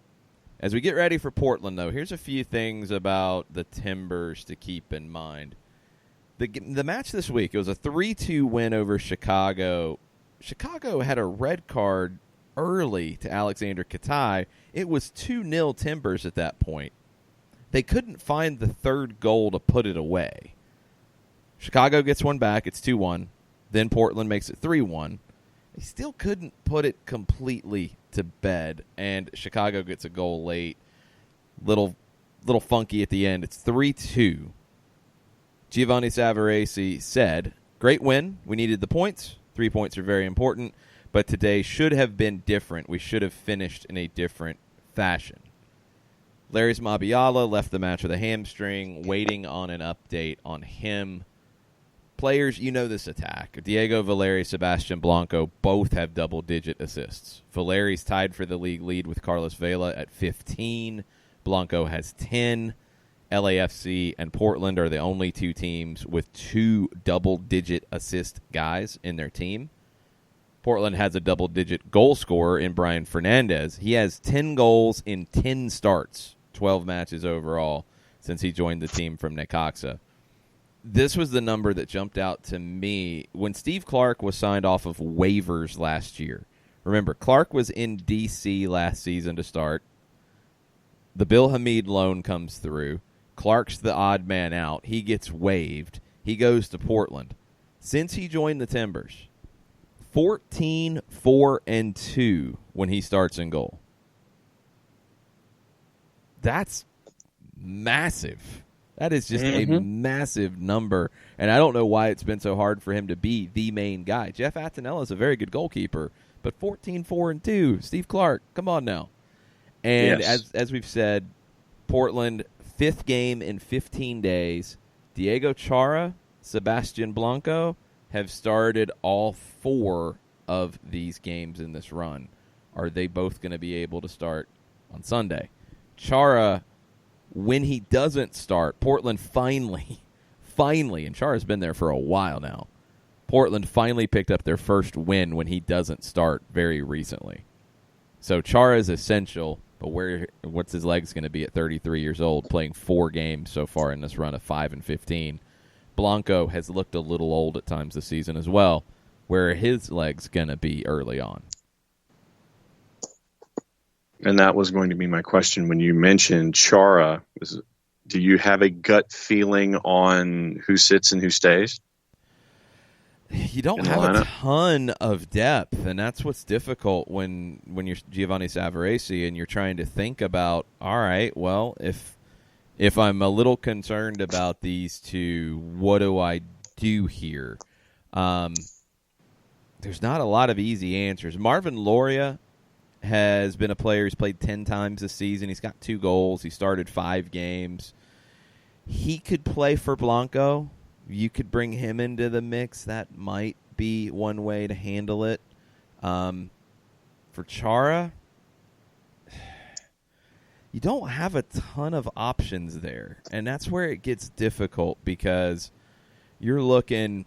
Christian Paredes has been very good, and he's been playing next to Chara a lot this season. Okay, could he be the guy who sits more instead of trying to push forward and be that surprise package in the final third? Yeah, he hasn't been great in that role, but he could. Andres Flores, who I like a lot, played more last year. He's played 12 times this season, 7 starts. He could come in for Chara. Beyond that, you're reaching. You know, I mean, you just don't have anybody who's played consistently. Renzo Zambrano has started 7 games, 24-year-old Venezuelan. He's got 1 assist on the year.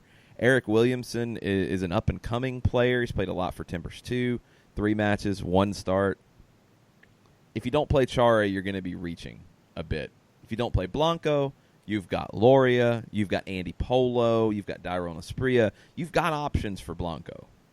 You want to play Blanco because he's been that important. And when you dig deeper into the numbers on the Timbers, you're talking about the guy who takes the second most shots in the team.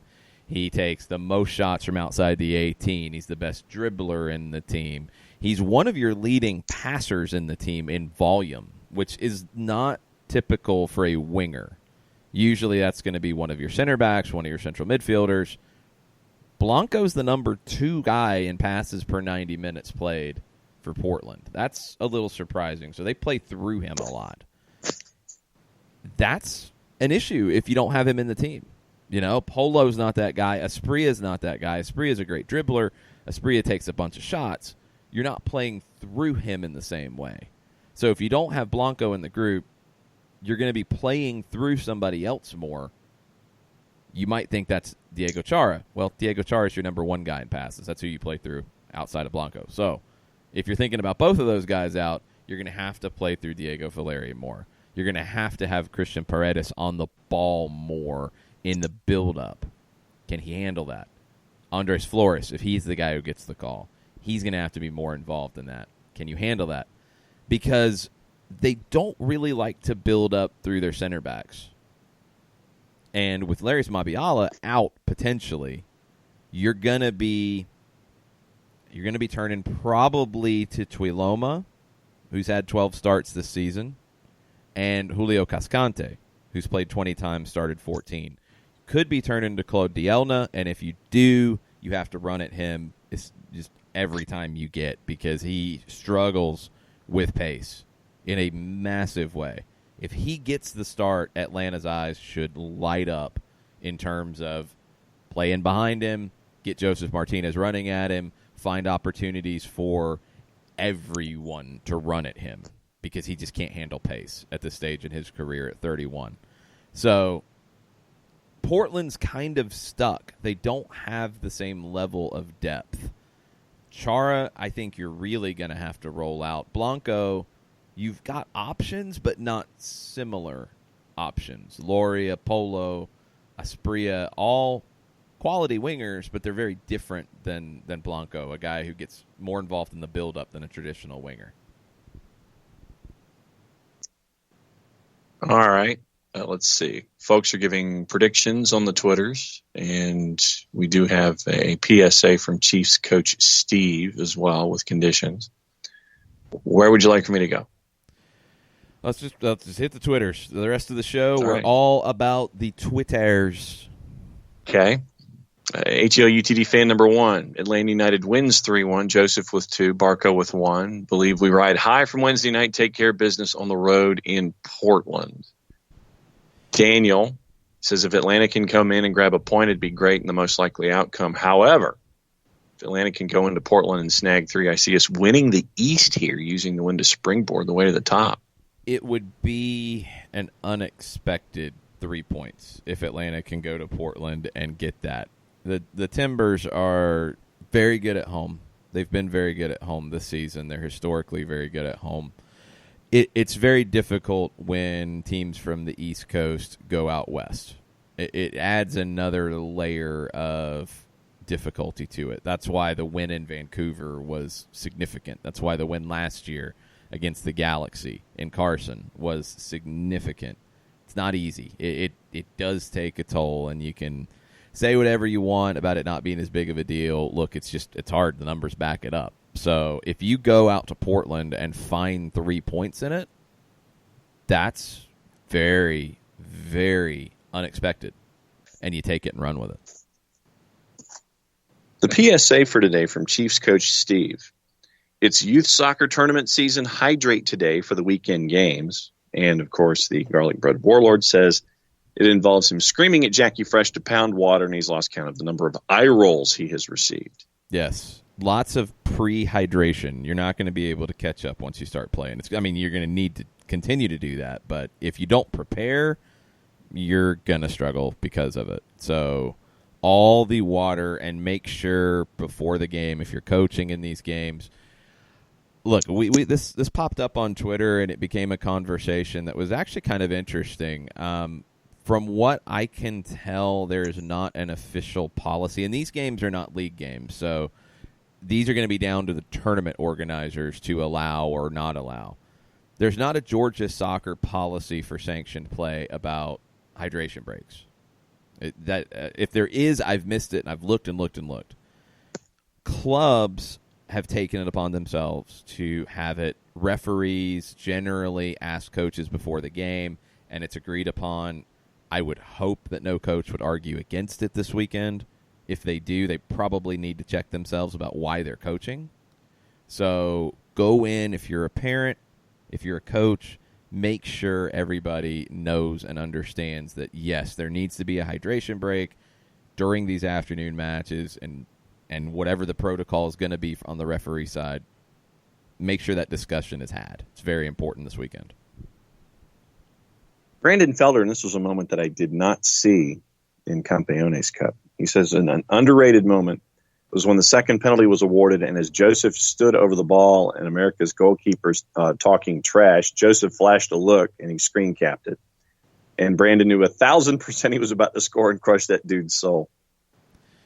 Yeah, I saw the trash talk, and I didn't see the look watching it live, but I saw the trash talk, and we talked about it. I think Mike said that was a very bad idea to go to that well for the second time around before that penalty was taken. It's part of, it's all part of the thing. And the first time around, the referee gave a lot of leeway to the time wasting and trash talking, and I think it had an effect. The second time, the referee was on it far quicker. Now, Jimenez did take his time getting back to his line and did everything possible to throw Joseph off, but wasn't happening. Mike just tweeted, I haven't seen the video yet, obviously, because we're a little busy, but pro referees from their official account, they did their inside video review for the last weekend, and they admitted that they made an error in not giving a penalty on the Pity Martinez trip late. They did cover the Miles Robinson push, which when you look at the video, you call it. It's one that I don't think gets called in live action really ever. Very, very rarely. When you look at the video, sure. But if you're going to look at that video, you're going to be looking at a lot of videos on corners. On the Pity one, there's no excuse for it not going to a review. It should have been a penalty. We all know that. And they admitted it in this. Andrew Baker, going back to the discussion about Open Cup, he's saying that we are still allowed to incoherently rage about at U.S. Soccer not allowing radio broadcasts. Thank you very much. Go ahead and rage. It's cool. Please rage. Josh Airy with a question having to do with Atlanta United 2. Yes. And wants to know if there is a buy option for Bienveni Kanekimana's loan deal. I would assume so. Generally there are in these situations, so I don't know anything about it. Look, there's a player for Swope Park tonight who is from the same club in the Czech Republic, and it feels like this club is, and this happens a lot with young African players, where an agent brings them in, and this is the way to bring them into Europe, and I guess it makes it easier for them to eventually move to another club down the line. It almost feels like a parking spot in some ways. So in this case, you've got two players from the same club playing in the USL Championship.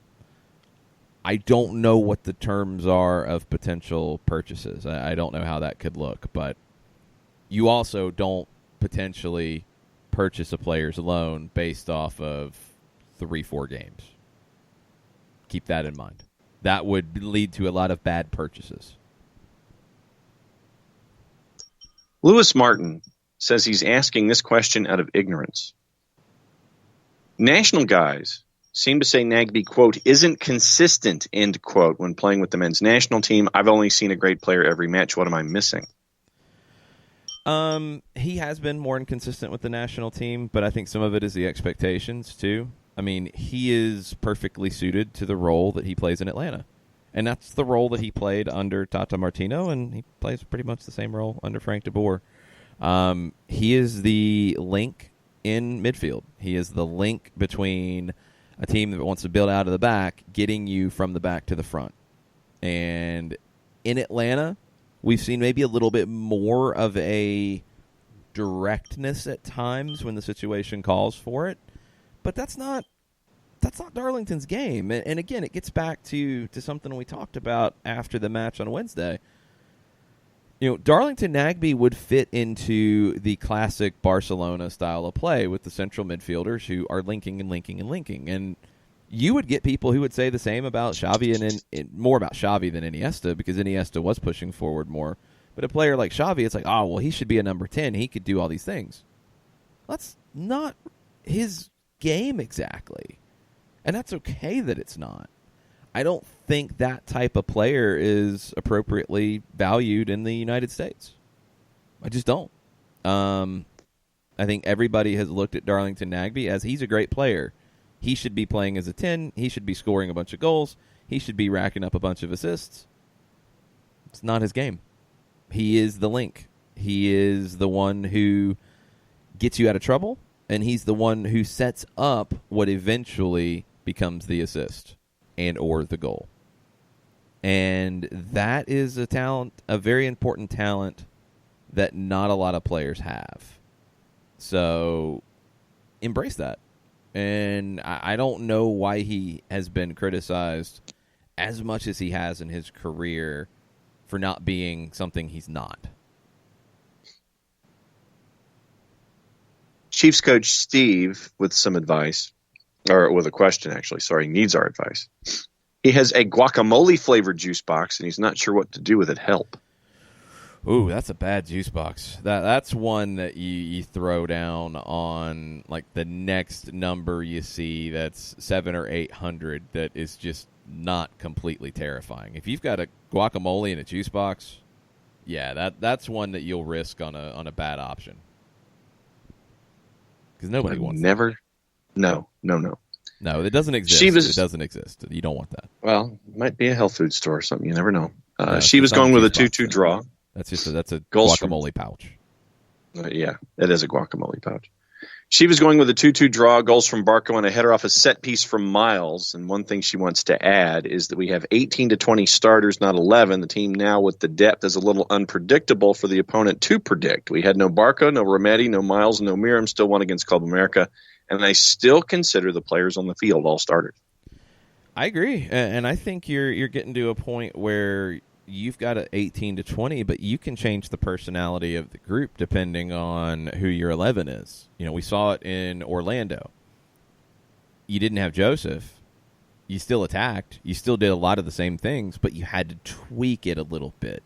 And it was a little more difficult for Orlando to deal with defensively because you didn't have a number 9 eating up that space. You had Barco and Pitti both dropping off, and you had Eric Rometty running into that space that was created. You had Justin Miram running into space that was created. All right, you have Joseph, if he's paired with when Tito Villalba is ready to pair up with Joseph. That's a very different look than if it's Pitti or if it's Barco.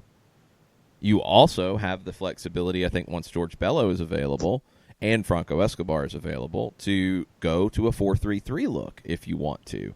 That could play a lot like a 4-5-1 in some ways, but also play like a 4-3-3 or a 4-1-4-1 or whatever you want to call it. You're going to have a lot of options, and your personality of the way you play is going to change. Not your philosophy, not your overriding principles, but your personality on the field that day. Compare the Orlando win to the Campeones Cup win. And the personality of the team on the field. Same formation, some different pieces, and it looked very different. Those are the things that you'll have that flexibility going forward when you have a Tito with a big personality back in the team, a big on-field personality. I want to make that clear. When I look at players, like if I'm watching a game in Argentina, for example, between two teams I don't know very well, the players that jump off the screen to me are the ones that have a personality on the field. And that's not, I mean, that could be a number 10, that could be a striker, that could be a defender, that could be a defensive midfielder, it could be a winger. But when they jump off the screen at you for whatever reason, they have a personality that stands out. Tito has that. Tito changes the way teams play against you because of that. And when you get him back into the mix, gives you another weapon that we really haven't seen here lately, to add to a bunch of other weapons that we've seen grow and build and become more confident. So I'm with Shiva. I think you're looking at a group of a lot of different starters, and you're going to be able to mix and match, and you're going to have to, and this is going to be the challenge for Frank de Boer, because it's a challenge for any manager with a lot of talented players. You got to keep them all fresh. You got to keep them all engaged, and you got to keep the group together when some guys who would love to be in the lineup 90 minutes every game, day in, day out, are not going to be because of the talent you have on hand. ATO UTD fan number 1 says that Mike is 100% correct to call out MLS media on what he said about using Atlanta United to gloat against the Mexican side when they're usually giving us the shaft. Well, I don't even think they did that. That's what was so crazy. It's like, yeah, they did it halfway, but then they also tried to downplay the importance of it, and it's like, this is your event. Why are you acting like this isn't a big deal? Even if it's a little, braggadocious and maybe a little bit too much. Like, it's your event. It's meaningful for your league. Why would you downplay it? Let somebody outside downplay it. why are you downplaying your own thing? I don't know. If it was somebody else winning it, maybe that wouldn't be the case. I'm not sure. But I don't know. One day it'll all make sense. It doesn't right now to me. DJ at Mr. Fantastic 08 with a question that also involves the Twos and the parent club. Will Luis Fernando be joining the first team, and how good is this kid? I don't know anything about anything yet. I know there were pictures, I think, of him. I think there on Wednesday at Campiones Cup, but I don't know. How good is he? He's very good. He's a player that we saw last year with Richmond. He'd been there for a couple of years.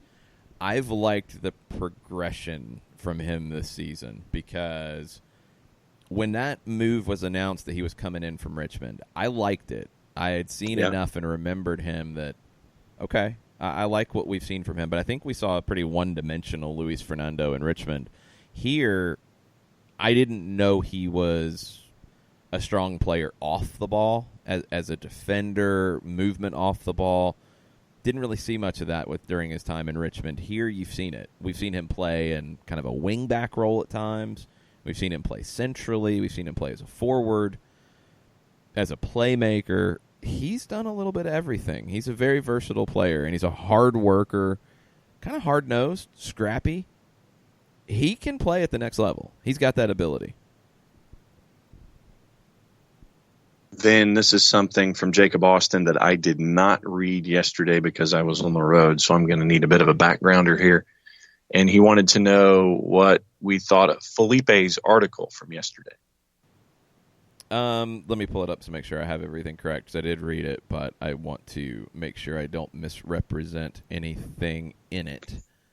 Can't do that for our friend Felipe. No. I was one, and Felipe and I have talked about this a little bit. Like, I've been a little more on the positive side of looking at this team for a while, and I think Felipe hasn't been, and that's fine. I mean, you're looking at it from different perspectives.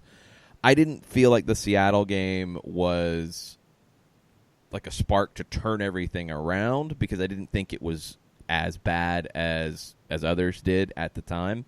I think the Seattle match was a big one in a couple of ways. And I think if anything turned it around, the injury to Breck Shea changed it because you had to go to the 3-5-2.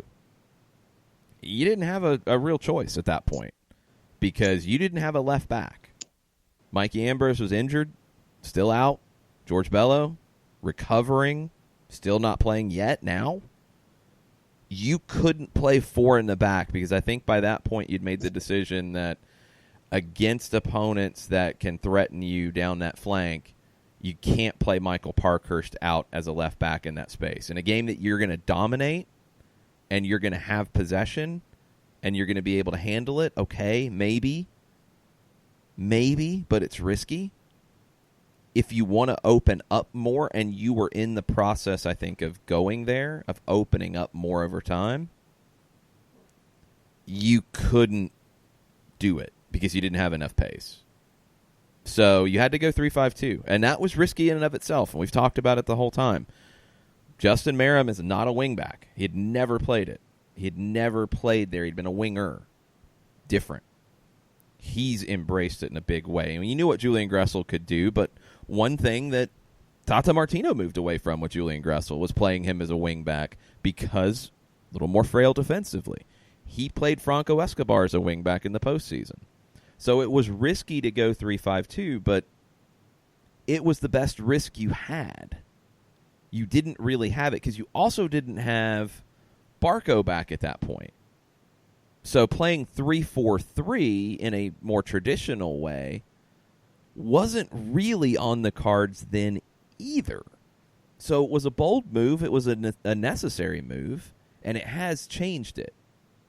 I don't know as much of the reaction out of the Seattle game. And look, we had questions after the Seattle game about Joseph yelling at the bench. And, I mean, we're in the booth. We couldn't tell what was going on with it. I don't know. Felipe talks about that, and he says he's got sources on it was a rant indeed directed at the technical staff. How many times do you see that type of stuff happen? It happens. It does. It's all been part of the process. And I think some people have tried to picture this as, or tried to portray this as, the players are running the show. No, I don't see that at all. If they were, I don't think they would be playing in the complete way that they are. They're not playing in a reckless way. I hope people understand that when they watch this team play. It's not reckless at all. It is organized. It is aggressive. They're now in a position to commit more numbers forward. They're also in a position to press more when they do that because of the focus on the defensive side. They're more responsible there. The emergence of Miles Robinson also. Look, last year, you had Parkhurst and LGP as your two center backs. When you played this wide open and you got exposed, you didn't have the pace to run. You just didn't. It would be Escobar chasing back when he was at right back, or Greg Garza chasing back when he was at left back to cover. You didn't have cover. You didn't have proper cover. It's one reason the 3-5-2 looked very different in the postseason last year than it does now. Now you've got Miles Robinson, who can seemingly cover every inch of turf or grass on any field in the country because he's able to bail you out of things. And when you have him and Escobar as center backs in a 3-5-2, well, you got the pace. You can be a little riskier because you expect one of those guys, if not both, to get back if you are beaten. That's changed the personality a bit. I haven't been on the side of things that is anti the manager, anti-Frank DeBoer in terms of his soccer know-how and his management of this team. I'm surprised that people have been as much as they have. Kind of to be expected when you lose a manager like Tata Martino. You know, Tata was beloved. Tata had a very different personality, although he didn't talk as much. But he just had a different, I guess, perception.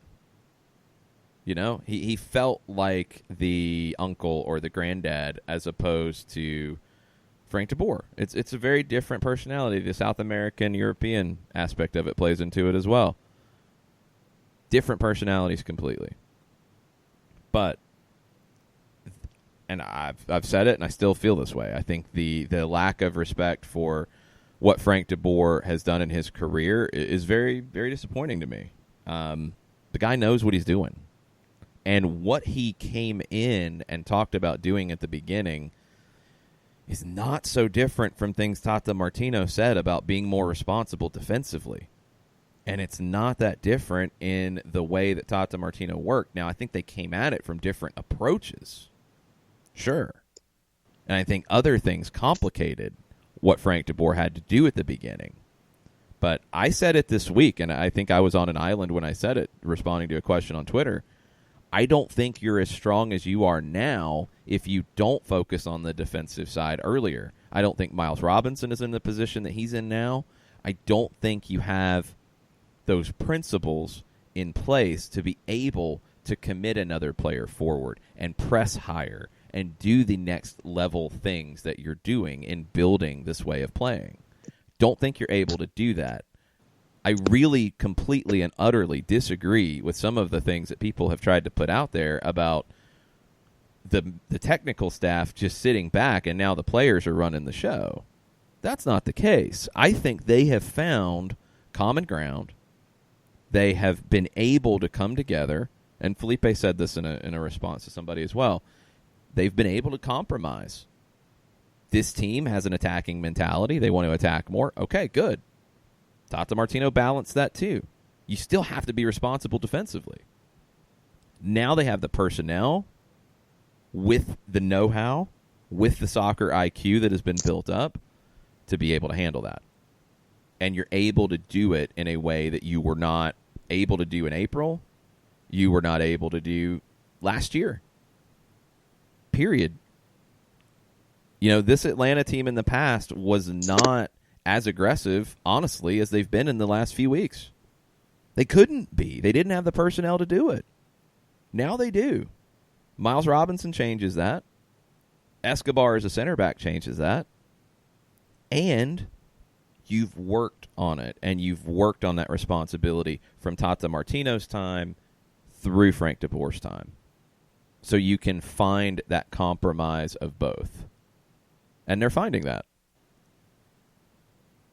That's my thoughts on the way this has gone. I think a lot of times people don't understand how much work goes into creating a philosophy, a style, a tactical plan, and all those are different, by the way.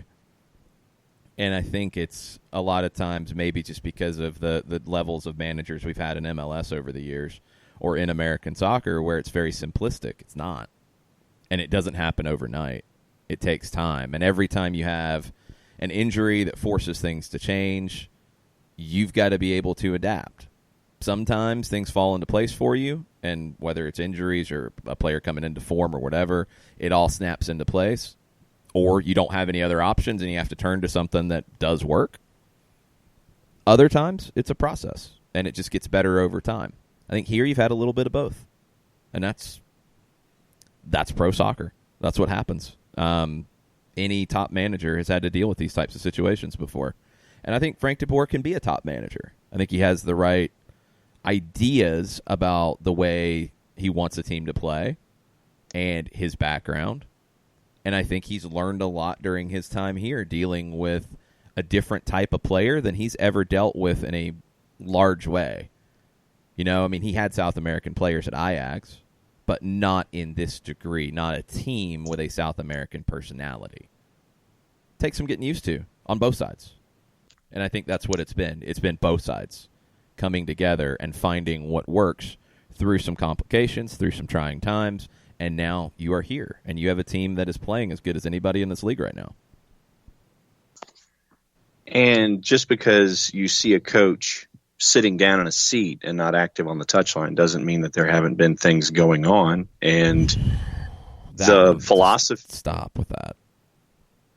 And also the notion that coaches want to get things to the point where players are coaching themselves and sorting through the problems out on the pitch instead of a coach barking and finger pointing and saying, do this, do this, do this.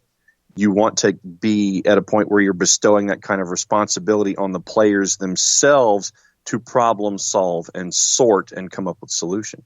I'll go back to something that has been said a lot about Pep Guardiola, and I'm starting to see it play out here with the way that this team is playing. So there's a great piece on YouTube with Thierry Henry at Sky Sports talking about his time at Barca and what Pep wanted to do. I can't remember when this came out. I want to say it might have been around the time that Guardiola signed with Manchester City or into his first season or whatever. And they were talking about some of Guardiola's principles and ways to play. And Thierry Henry was talking about how, you know, at Barca, he was instructed to stay out wide on the touchline because he was one of the wingers in a 4-3-3. So it was as wide as you can go and stay there and be patient, and the ball will come to you, but you have to stay there. And he talked about how at Arsenal, you know, he'd come inside, he'd go find the ball because players, and this is Thierry Henry talking about his time with Arsene Wenger and with Pep Guardiola. So keep that in mind when you hear some stuff like this. Thierry Henry says, as players, you know, you don't want to listen sometimes. You want to go do what you want to do. You want to go find the game. You get bored. You want to go make something happen, so you don't follow the instructions. And in a game at Barca, first half, Thierry Henry not seeing the ball. He gets frustrated. He gets annoyed. He goes across, goes over, combines, I think, with Pedro and Iniesta, creates a goal. He gets a goal. It's 1-0 at halftime. Comes into the locker room. He's all happy because he got a goal. What does Pep Guardiola do? Light him up. No, subs him. Doesn't light him up. Oh. He pulls him out of the game. He just yanks him because he didn't follow the instructions. Because ultimately, if you don't follow the instructions, it's not going to work. Sure, sometimes. Thierry Henry can make something magic happen because that's what he does. That's not the point that I'm trying to make, though. That's a sidebar to it. The point is what Henry stressed, what other players who have played for Pep have stressed. The first 2/3 of the field, the defensive third, the middle third, that was where you had to be organized. That was where you had to follow instructions. That was where you had to build up play properly. That was where you had to be positioned properly. It's positional play. You have to be in the proper position to deal with a turnover, to deal with a counterattack, to deal with a mistake. Defensive third, middle third, there's things you have to do to be effective, period. And you have to do them. And they are trained, and they are patterns, and they are worked on, and worked on, and worked on, and then worked on some more. And then maybe when you take a week off from working on them because you have to work on something else, you come back to it again. But the final third, that's where you're free. Still things you have to follow to get there. But in the final third, you're free. That's where Thierry Henry, okay, you're unleashed now. You can come off the wing. You can come in and cut inside. You can make runs. You can overlap. You can do whatever. But you've got to do the things properly in the defensive third and the middle third to have that freedom. Now, you think back to Atlanta United this season. A lot of focus on the build-up. A lot of focus on the defensive side. A lot of focus on that defensive third and that middle third. And you watch this team play.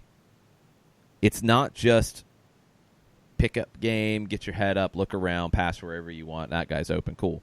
There's a lot of patterns that emerge. There's a lot of consistent things that happen.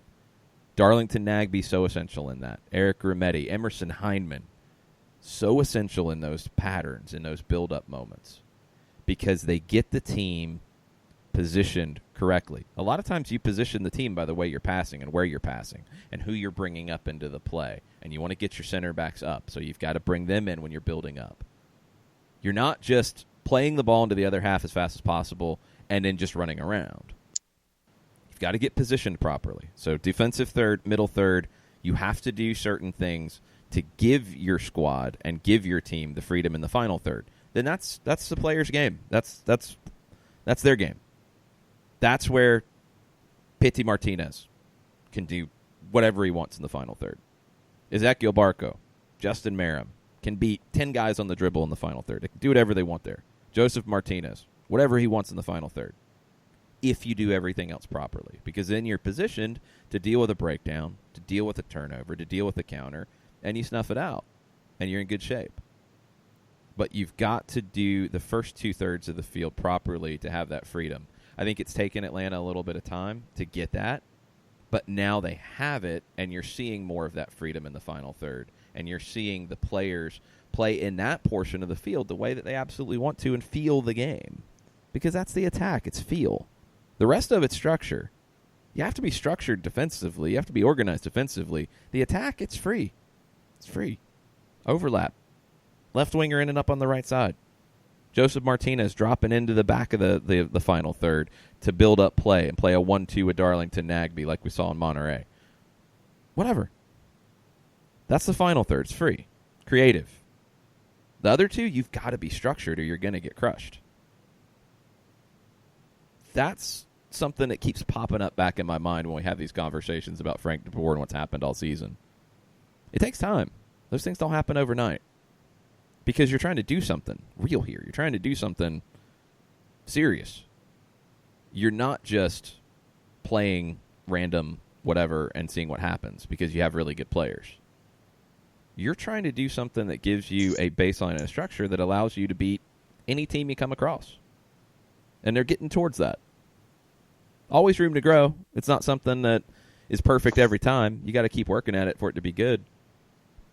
Manchester City trains as hard as anybody in the world. And they've gotten it over a couple of years now to where it's second nature in a lot of ways. That's what you want to get to here. And you're, a little over 6 months in. It takes time. But I think we've seen a lot of progress in 2019 with Frank de Boer and this team. And they found some common ground. They found some ways to work together to where everybody's happy.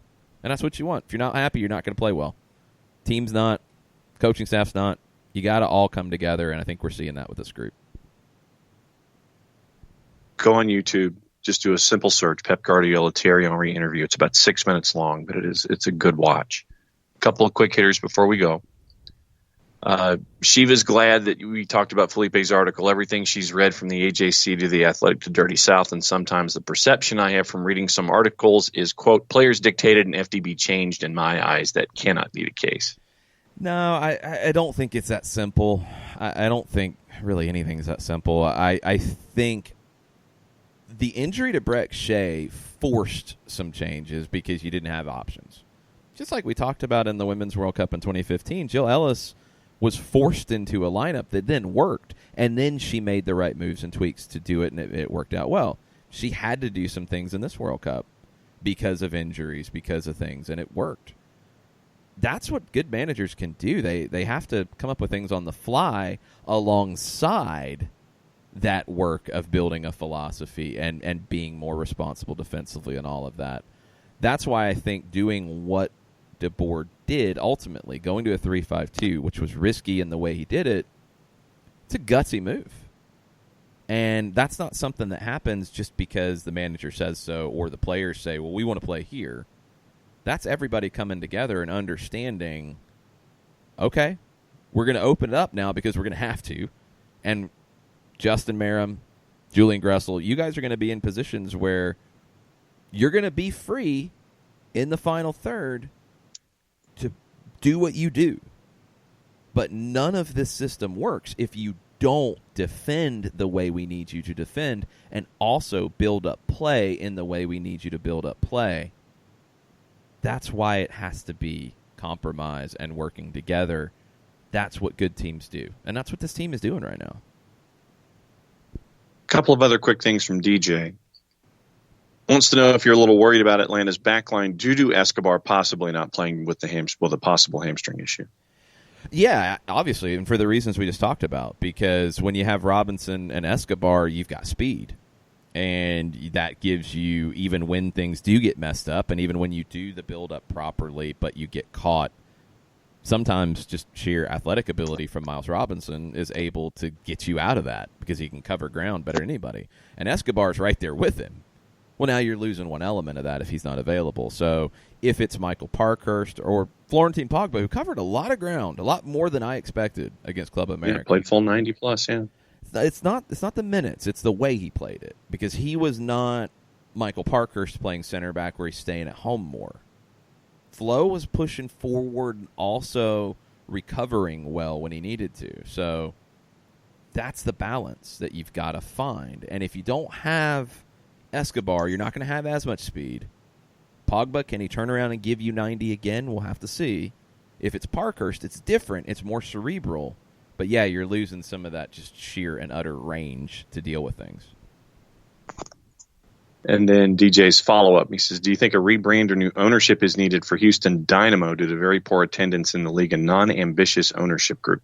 I agree with the article over at The Athletic. I think Sam Stagecall had it where they act like a small market team and they should be a big market team. That's got to change. The time of blaming the Owen Coyle years and the end of the Dominic Kinnear years, it's done. It's way past that. Wilmer Cabrera did well, but he didn't have a whole lot of resources either. I get the move in some ways to move on from him, but I also think if you'd given him more resources, you would have had better results. The off-the-field stuff, the marketing stuff, it's just non-existent. And they're going to have to work double time to change that. They're going to have to really invest in marketing and honestly just building up relationships. I mean, you see with Atlanta, you're on local television, on the local news. You're in the local paper because they have a beat writer committed to you. You have a local radio partner that is all over it. Houston has a great figure in Glenn Davis who is tireless in trying to do things to cover that team on his own. He gets support from radio, and he has a program on radio, but they don't have all of the Houston Dynamo talk outside of that show like you have on 92.9 The Game. You don't have a beat writer in Houston anymore. They've bounced around on that a few times. I doubt you have much local TV coverage, if any. You don't have a lot of things that you have here. And I don't think you have the relationships with the soccer community either. And that's what's got to change. So if that means new ownership, maybe. I don't think it needs to be. I think it's a strategic plan to make the Houston Dynamo the hub of the soccer community in Houston. Because right now it's everything else is the hub, not the Dynamo. The Dynamo are an afterthought. What about bringing in like a Miguel Herrera from Club America? You're going to have to spend money. Yeah. And I don't think he wants to leave that anytime soon. But I think the quickest route is Chicharito, and I've said it before, and I'll still stay on it. I think that would be the fastest move they could make to get attention, but then you have to have a follow-up. And that's the trick, is you can go make that signing, and it's great. And it would 100% jumpstart a lot of things in Houston. You got to have a follow-up to build relationships, because your team can't be based on one star player. You got to build the relationships, because when that player leaves, you don't want all the fans to leave either. So if you're going to do that, you have to go in with a full plan to do it and do it properly. Caught up on the Twitters, and my fantasy update is that Brian Fernandez pretty much carried me. I did swap out some guys after our standard discussion and hammering my head with the metal folding chair of fantasy football. I want to leave it with you left David Osted out of the lineup, right? Yeah. Eloy Room is starting. I had Clint Irwin, and he started and got 10 points, and so I had him on the bench. So I'm hoping now Eloy Room does not start, so Clint Irwin gives me those points. I don't think that's going to happen. I think Eloy Room's going to play this weekend. In Argentina this week, you're going into the third week of the Superliga, and a very important player in Argentina's national team history passed away this week, Jose Luis Tata Brown. He scored the first goal in the 86 World Cup final, and he finished that match with a dislocated shoulder. And it's one of the biggest memories of Argentine soccer is of his jersey at the end with a hole in the middle of it that he ripped all out with his teeth. He bit a hole in his jersey so he could put his thumb in the hole to keep his shoulder somewhat in place, I guess, to finish a World Cup final. And that was 30-plus minutes of playing that way. They won the final. And Brown had scored the opener, and he wasn't a goal scorer at all. He's a center back, and he wasn't even supposed to be on the team. He had a knee injury that was just not recovering well. He was a last-minute selection, played every minute of the World Cup, and led the team to the win. And you've seen Argentine clubs and key players celebrate him with hashtag Tata Eterno. But it's the coolest, craziest homage I have ever heard of that every match in the Superliga this weekend will do. So the teams will come onto the field, and the captains will come onto the field, and they're going to have a moment of silence, but the captains of each team are going to rip a hole in their shirt in homage to Tata Brown in that final. And then I think they're going to donate that. So then they're going to put on their normal shirt and they're going to play. But each of the shirts will be signed by every team and given to the family of Jose Luis Brown. That's amazing. That's when you talk about how the game is in other countries, and especially Argentina. And look, I know I talk about Argentina a lot. Things like this are why, though. Like, it is everything in these countries and in Argentina. And if you love the game and you're passionate about it, like, you love stories like this and you love players like Jose Luis Brown. That was the first World Cup final I ever saw, and I remember him playing with a hole in his jersey that he ripped to be able to finish that game, and he did somehow. Led that team to their second World Cup title. So that is the coolest homage to a legend that I have ever heard of. Yep, that wins for the last note for the Friday. Absolutely. Thanks, everybody, for listening all week. We appreciate it. Thanks for all the tweets and all the conversation and everything in a busy week with a Campeones Cup win and a big weekend with a trip to Portland. It is a big-time match late on Sunday. National TV will be there. We will be on 92.9 The Game at 9:30 with pre-match coverage. Kickoff will be just after 10. Full-time report for an hour into the wee hours on Monday morning following the final whistle. We will not have a normal Monday show, obviously, because that's not happening. I won't be off the air on 92.9 The Game until after 1 o'clock in the morning. And I'll be flying back on Monday. So there will be soccer over there on Monday live from the brew house. And I will not be there, but John will be there, and Nick Alifi will be there. And you can join in on the fun by going to hang out with those guys at the brew house. It will be from 6 to 8 on Monday night at the Brew House Cafe in Little 5 Points. I'll be back with you guys on Tuesday, but I'll try to drop in some stuff at some point on Monday when I'm awake and functioning, and maybe I've had some of these special donuts that Doug was talking about. Oh. Yeah, I have to go check this place out. So, there we go. That's a week. Thanks, everybody. We appreciate it. Mucha plata, y'all. Atlanta United 2, ESPN Plus, tonight. Action at the Fraction, Jason and myself. Be there, book 'em, Dano. Aloha, mucha plata, y'all.